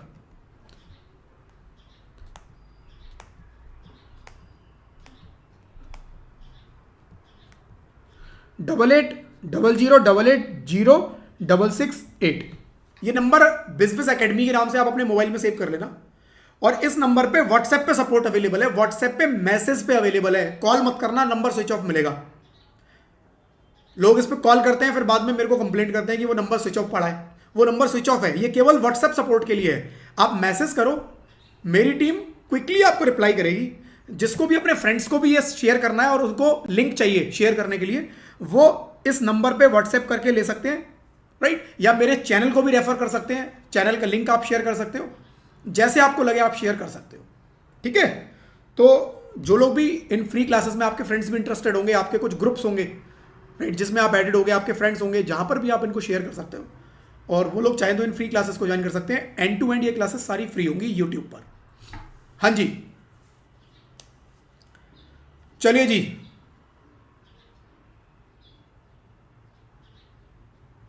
आई थिंक कोई डाउट नहीं है फ्रेंड्स, क्लासेस को यहीं पर क्लोज करते हैं। नेक्स्ट क्लास आज हो गया वेंसडे, फ्राइडे को मिलेंगे same time 8 o'clock with new chapter agricultural income. Thank you friends, thank you, bye bye.